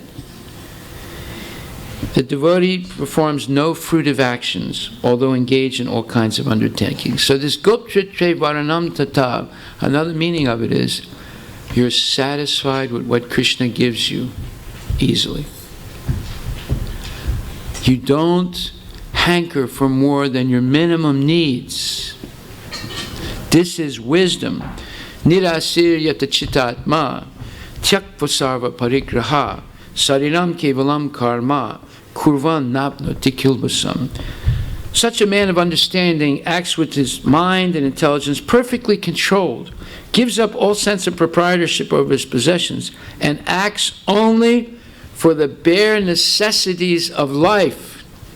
Goptritve varanam tata. Krishna is going to easily supply those bare necessities of life to you. Therefore, thus working, he's not affected by sinful reactions.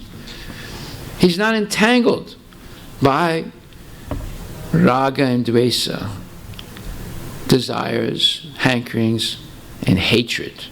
Hatred for those people that interfere with your desires. Right? So, a Krishna-conscious person does not expect good or bad results in his activities. His mind and intelligence are fully controlled. He knows that because he is part and parcel of the Supreme Lord, okay, we said that, Mamaya Vamsa Jiva Loka Jiva Bhuta Sanatana. He's the eternal part and parcel. But part and parcel, you sort of understand what it means, but Amsa means he's simultaneously and inconceivably one and different. One qualitatively, different quantitatively. Now the Mayavadis, they claim you become one qualitatively and quantitatively with God by doing some yoga asanas and meditation. That is the worst misconception in the world. Number one is the world is made for my enjoyment. And number two, I am this body. But the worst of the whole pack of the millions of misconceptions that are in this world is by doing some kind of phony yoga, I can become one with Krishna. That's nonsense. And here it's saying that he knows that because he is part and parcel of the Supreme, the part played by him as a part and parcel of the whole is not his own activity, but is only being done through him by the Supreme. So when you become a devotee, Krishna begins to act through you. So he tells Arjuna, Nimitta matram bhava savya sachin. Just become an instrument of my will, Arjuna. So when you become a devotee, and you're sincere, Krishna will act through you. You'll be able to do things you never thought you were capable of doing, because Krishna is helping you to do it. Okay?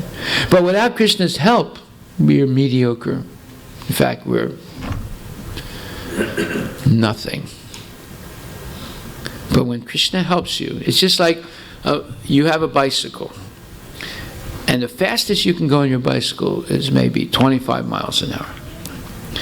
But if you ride your bicycle down to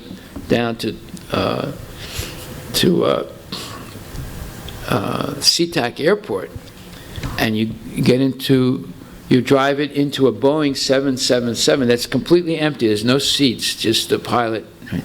And then you start riding around 25 miles an hour inside the Boeing, and it takes off, even though you're going 25 miles an hour, now you're going 500 miles an hour. You're still going 25 miles an hour, but you're actually going 500 miles an hour. Right?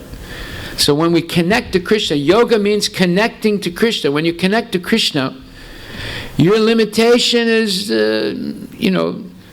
once a week I come to the temple. That's it.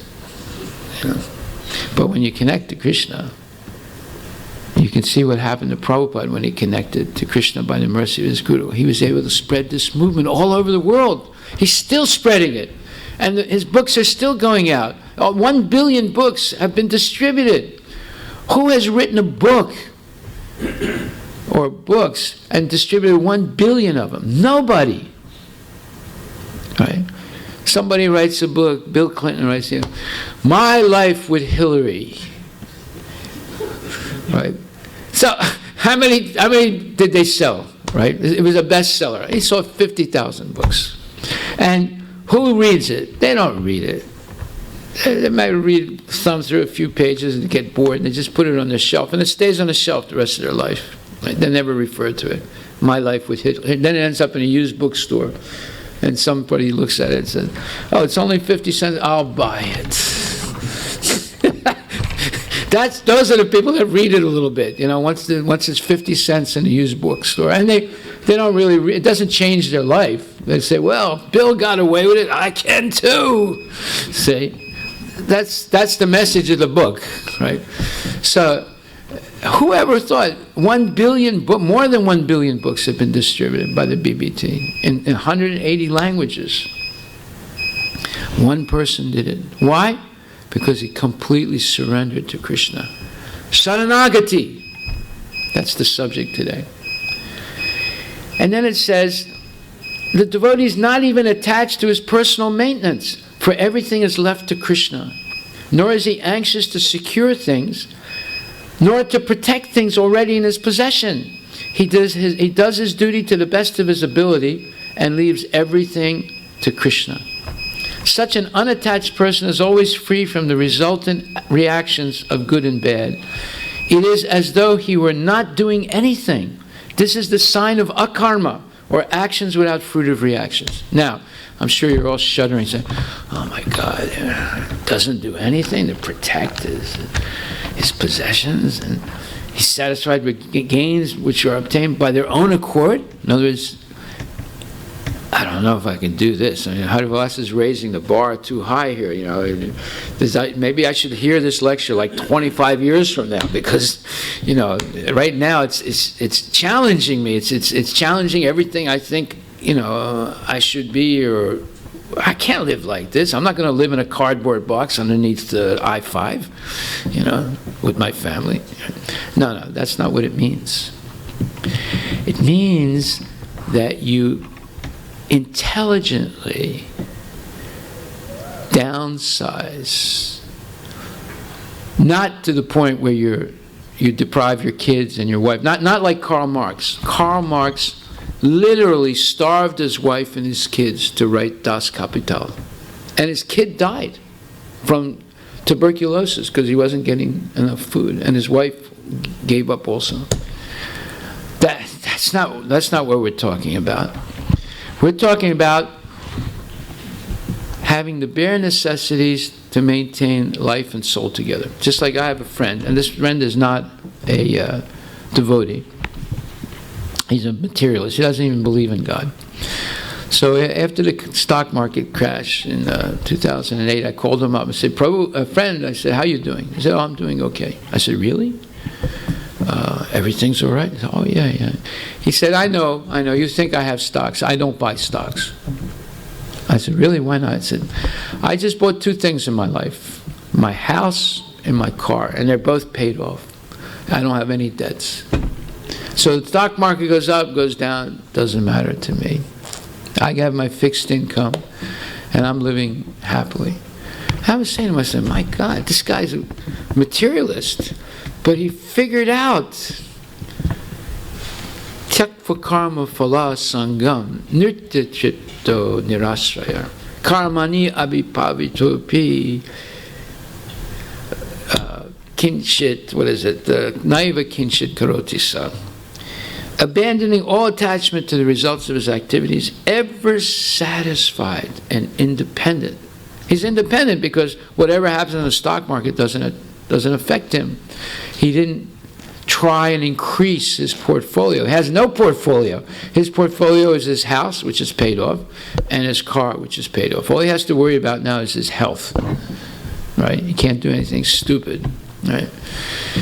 Well, he should be worrying about his next life because he's going to start all over again the same rat race because he's not Krishna conscious. But that, he's immune to that, right? So, you can be wise and still be an idiot, right? But anyway, he figured it out. Live at home without debts, you're a happy person. And he told me about his daughter. He says, my daughter and her husband, they never listened to my advice. They bought a big house, big mortgage, big car, big payments, big credit cards, big debts, big interest payments. And when the crash came, they lost the car, they lost the house, and they went to get some extra cash from the credit card, and the machine ate the card. It went in and never came back out again, and no money. He said, they didn't listen to anything I said, and they lost everything, and I'm trying to help them out with the little I have. So the daughter and the son-in-law, they sing the father-in-law, but they don't understand. At least he understood how to deal somewhat with the material energy. But here Krishna is giving the original instruction that one should understand. Ishavaisham idam sarvam jatkinja jagatyam jagat tena tak tena bunjitaha ma agridaha kashasid sviddanam. Krishna, the Supreme Personality Godhead, is the owner and controller of everything. And Krishna has set aside for every living entity his or her minimum needs. That includes the animals, the plants, the insects, the human beings, the demigods, everyone. Therefore, one should not accept other things knowing well to whom they belong. In other words, you should only take your minimum needs. Then he says, Kurvan evaha karmani jajiva chek chatam samha evam tvayi nanyate tosti nakarma lipyate nare. One may aspire to live for hundreds of years if he continuously goes on working in that way, accepting only the minimum needs. The minimum needs have to be determined by the husband and wife mutually, right? It's not, the husband can't decide arbitrarily. He's got to decide with his wife. What is our minimum? What do we need? Is it $1,000 a month? Is it $5,000 a month? Once you decide what that minimum is, so you're not pinched, and you can take care of your kids, and you can set aside for their school and everything. But going to Disneyland, going to Las Vegas, going here, going there, eating out here, and all that other stuff, buying that bigger car, buying new this, new that, those are the things you have to eliminate, right? Just like Warren Buffett, right? One of the richest men in the world. He's still driving the original car he had in the 1950s. Still driving it, right? I don't know, I forget what kind of car it is. Why? Because my father told me, in your prosperous days, live frugally, so that in your frugal days, you can live prosperously. And that makes sense, right? When you're making money, you should put it aside, so that when you're not making money, you have a nest egg, right? And you should only buy things that you can pay for with cash. Now, if you buy something on credit, understand that, as we said yesterday, you must put at least, if you're buying a big house, you must put at least 20% down, so you don't pay the mortgage insurance, $600 a month extra, right? And you should be making minimum 3 times more than your mortgage payment. Is it 3 times or 4 times? 3 times is better. Okay. At least 3 times more if you're going to go in debt. But there's no guarantee that you'll have your job permanently. So you buy mortgage insurance, right? It's another type of, well, it's something else that in case you lose your job, well, that's the mortgage insurance, okay?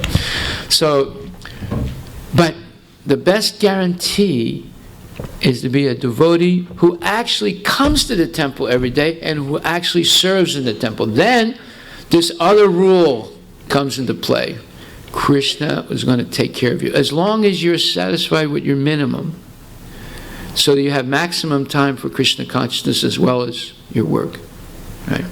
And eventually, if you live at home with no debts, then you're very peaceful in your mind. And then you have more time for Krishna consciousness.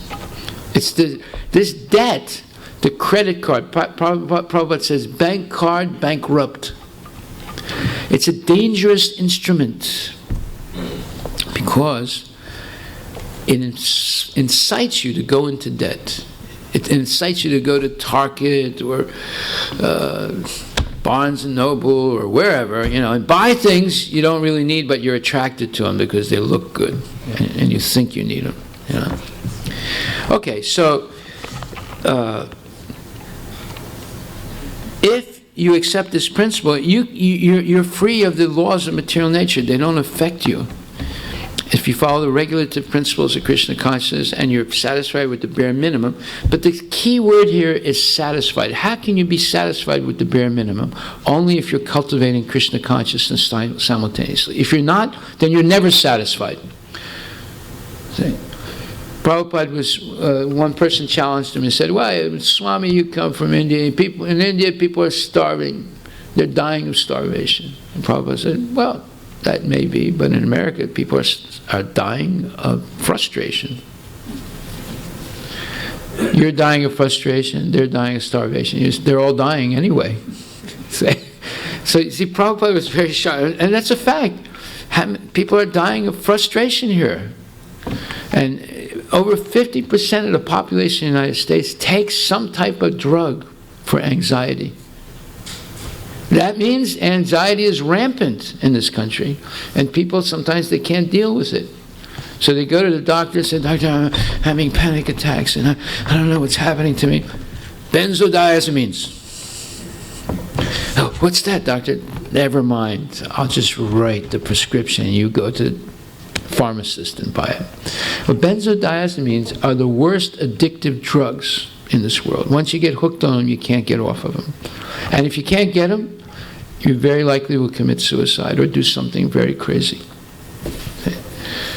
So they have, benzodiazepine is the generic name of that whole class of drugs, but they have their own names, right? Ritalin, Prozac, there's 1,000 names they have, They all do the same thing. They make you feel a little bit euphoric. It's an upper, but anything goes up, according to the law of gravity, comes down also. So you have to take it again and again. You get addicted to it. You'll take it the rest of your life. See, the pharmaceutical companies are smart. They sell addictive drugs, so they get a permanent customer. Right?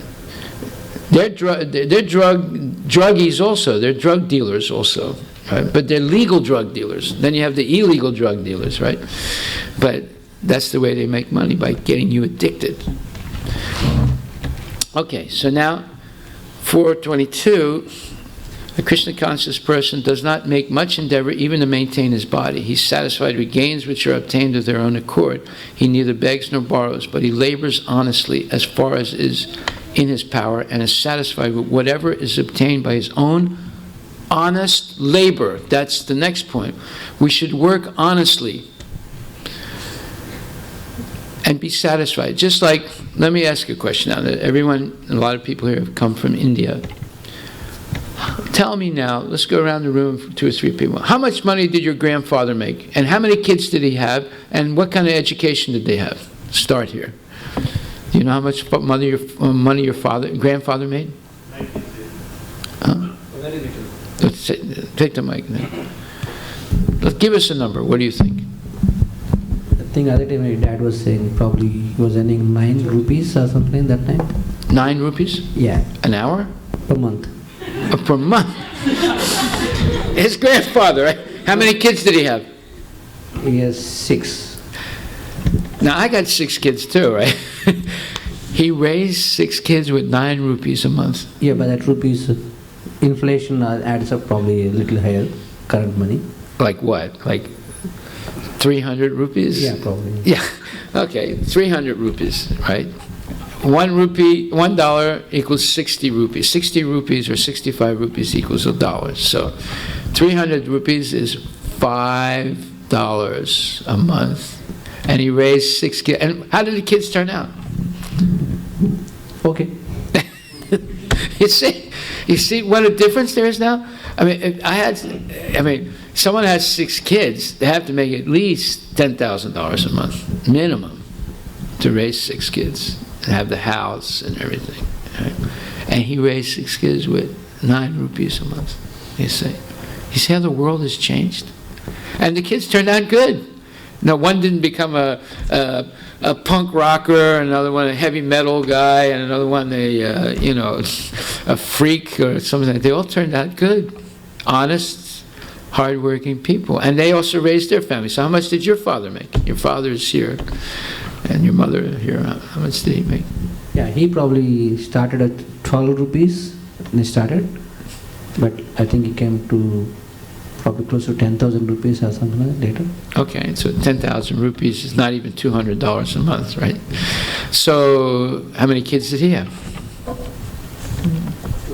2 of us. So, and how did you guys turn out? Better than my grandfather and my father. Yeah. But Krishna's mercy. Right. You see? Okay, somebody else want to say how much your grandfather? Okay, go ahead.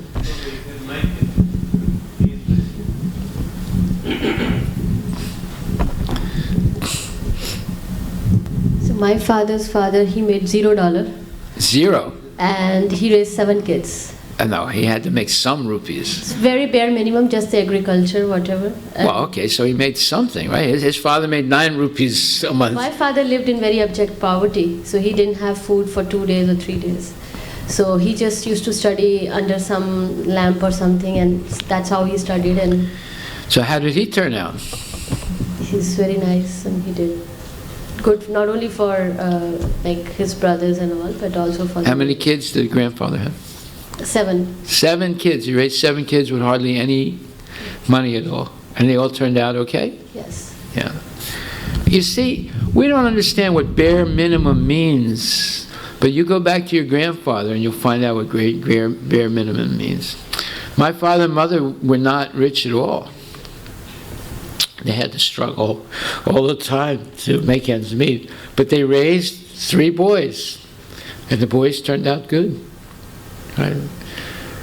So we have to understand that in spiritual life, being, let's say, quote, poor is not a bad thing. Because poor people let saints in their house. Rich people are reluctant to let people come to their house and preach to them. But poor people easily let saintly people come to their house and preach to them. So there's some advantages. Now, I'm not saying you should become poor. All I'm saying is you should live with the bare minimums.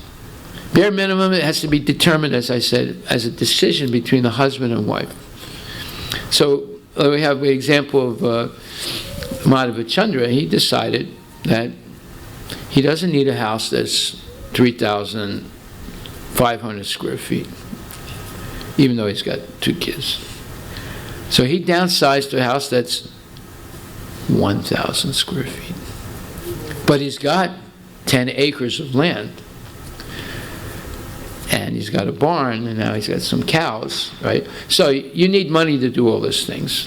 It's not, you can't do it with 9 rupees a month, right?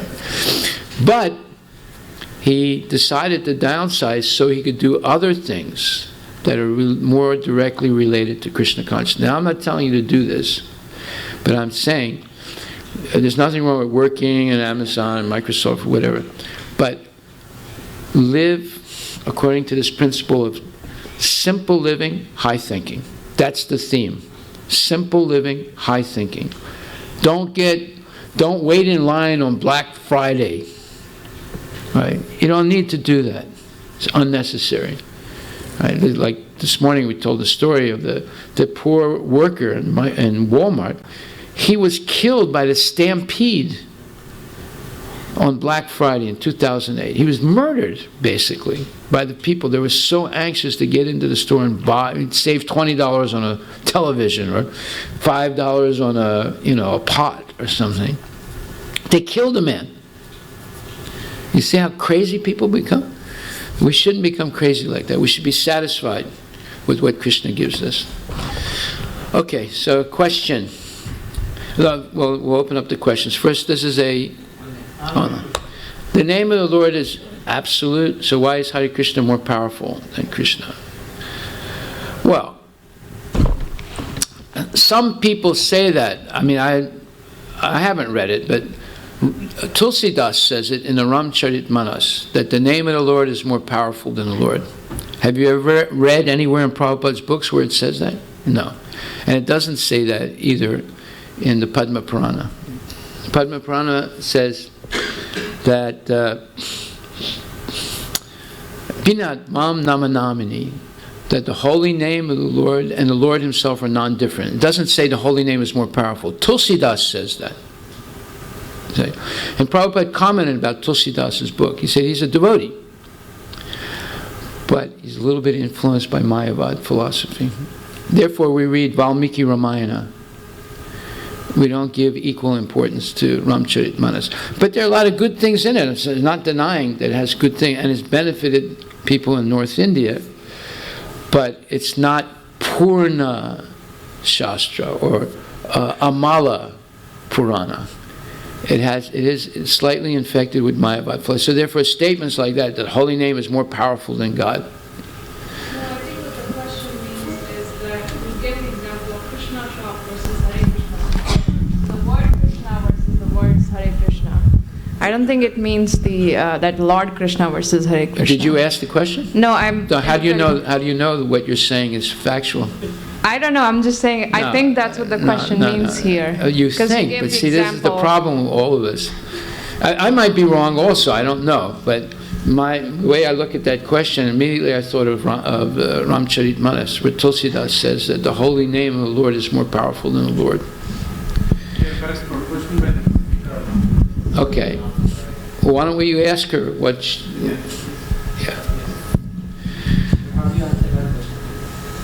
Okay, your question, I said Krishna Shop and Prabhupada said Hare Krishna Shop. Okay, now what is your understanding of that? Give her the mic.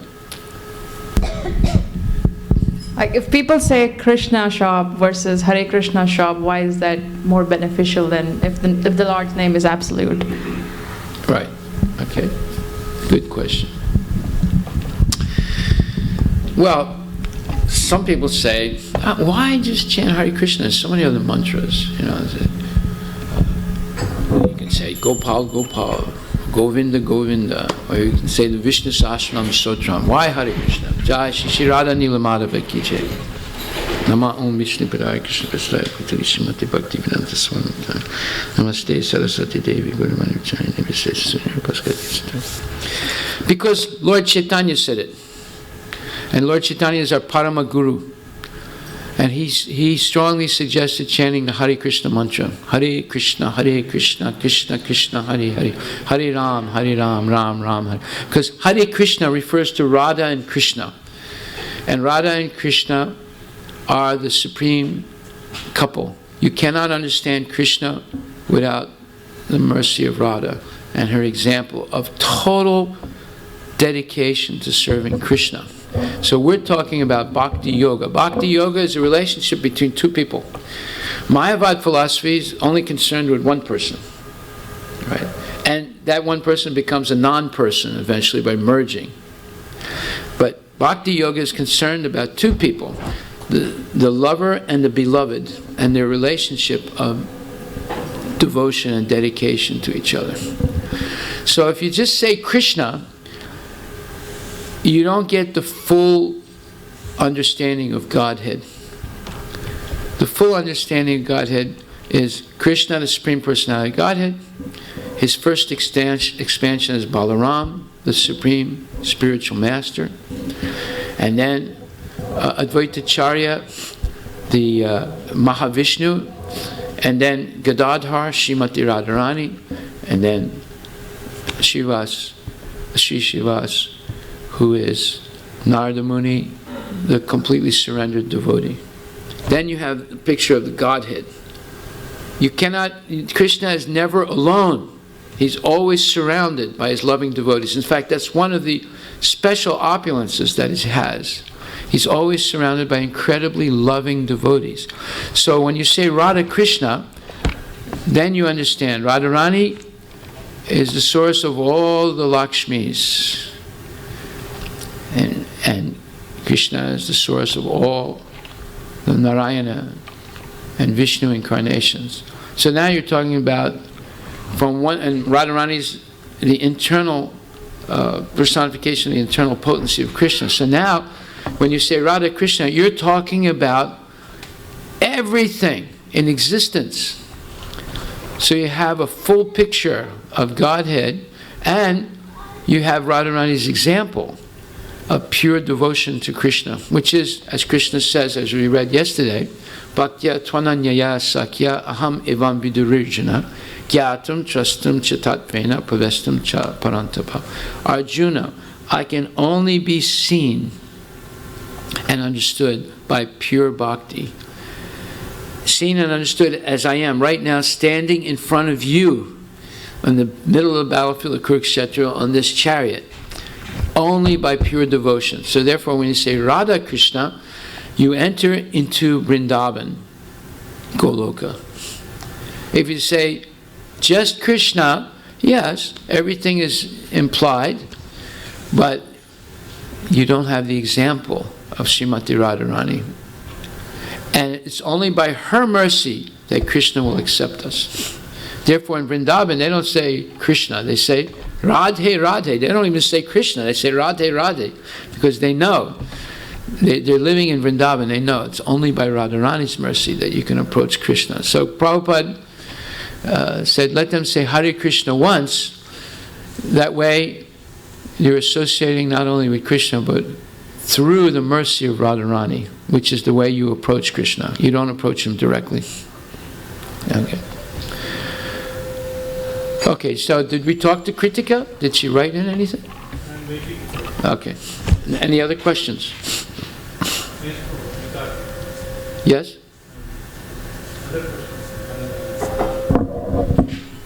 Go ahead. Anybody else? Now, is there another question from the online? Okay. Is there any question here? Anyone wants to ask while we're waiting? Chapter question. Morning you said that when Krishna left, Devotees came and then kidnapped Krishna's wife. Why is that so beautifully? Why? How come Krishna explained himself as a dacoit or something you mentioned? Why? Why? Because what were the wives going to do in Hastinapur? They are eternal associates of Krishna. They're always with Krishna. Therefore, he quote, left the planet, so he took his wives with him. But he did it in a mysterious way. Just like his disappearance. We never talk about the disappearance of Krishna, but we know ostensibly he was shot in the foot by a hunter. But Krishna is Yogeswara, the master of all mysticism. Just like you see the magician put in a box by two assistants, and his head is on this side and his feet are on that side. And then the two assistants, with a big smile, they get a big saw, a two-handle saw, and they go like this, and they saw the box in half. And then they sort of open it up, and you see he's been cut in half. And then they close the curtain, and then less than a minute, they open the curtain, and there he is, jumping up and down, Haribol. Now, you saw him cut in half. You saw it with your own eyes. But it was an illusion.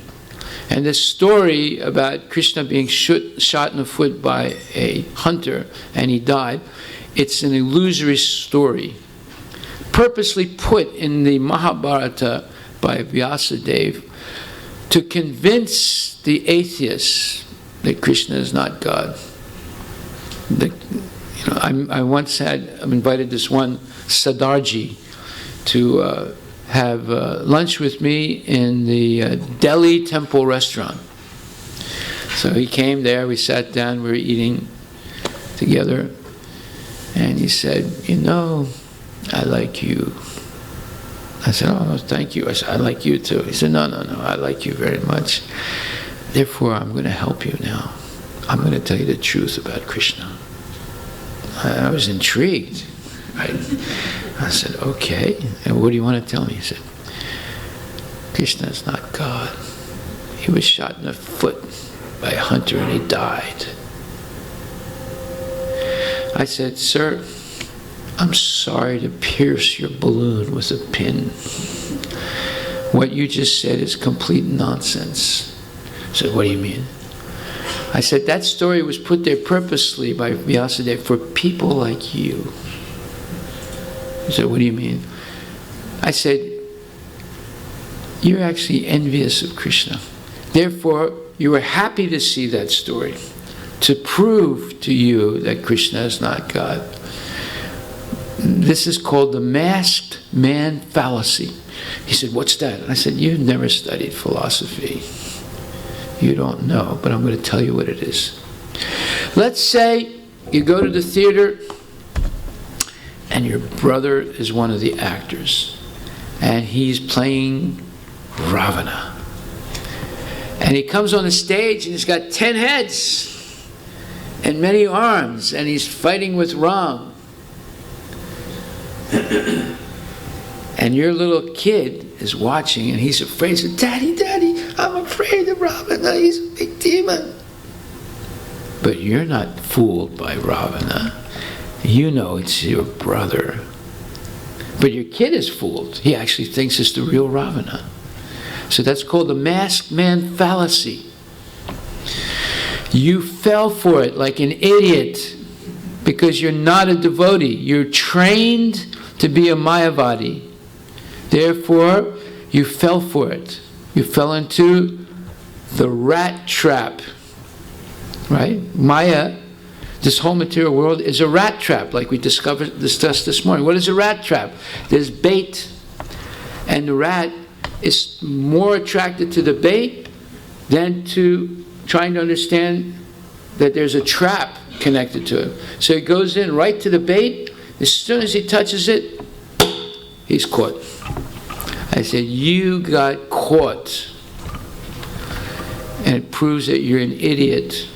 You're not a person of good faith. But the devotees are not fooled, just like you weren't fooled when you saw your brother dressed like Ravana. We're not fooled. When Krishna comes from, like Nrsingadev, we're not afraid of him like Hiranyakashipu. We know this is our Lord in his wonderful manifestation as Lord Nrsingadev. So Prahlad Maharaj wasn't afraid. He garlanded Lord Nrsingadev after he killed his father. He said, oh Lord, you're so merciful. See? So, these stories, they're called Moshala Leelas. Krishna is born from a black hair, and Balaram is born from a white hair. The Yadavas killed each other because of their offense to a great yogi with iron reeds, right? And Krishna was killed by the hunter. There's a whole bunch of these stories they were purposely put by Vyasadeva to convince the atheists that Krishna is not God, but it doesn't convince the devotees. They glorify the Lord because they can see through it. It's the masked man fallacy. Fallacy means something that's not real. It's something that's not truthful. It's there to test whether you're a devotee or not. We have to pass all these tests by having faith. So the devotees, they read the authentic shastras with the explanation of the acharyas, who explain in depth the Moshala Leela. In fact, it's explained in the Chaitanya Charitamrita by Prabhupada, and explained by Rupa Goswami and Sanatana Goswami and so forth. So if you chant your rounds, you follow the regulative principles, you're not fooled.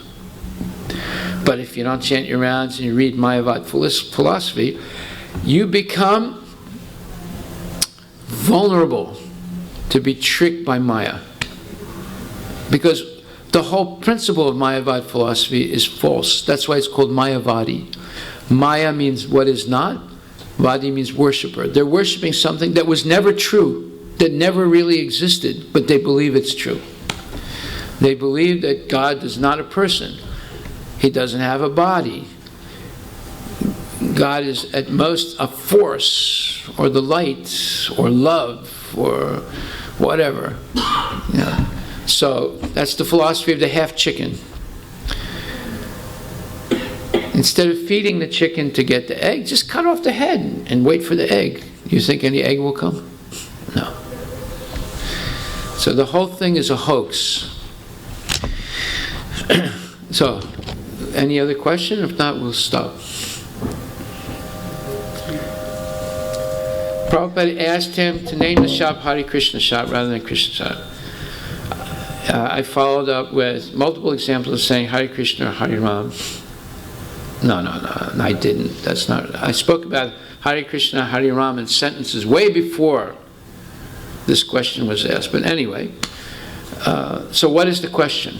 I did not follow up the story of Hare Krishna shop with the sentences, the separation of the syllables. I spoke about the separation of syllables way before that. So what is the question? What do they want to know? Who asked the question? This is a context, this is not a question. It's what? This is not a question she's studying, this is just a context.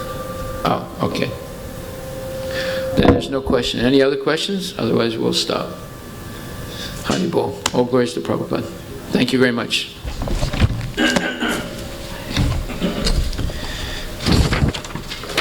I have the song sheets. We have a session tomorrow again at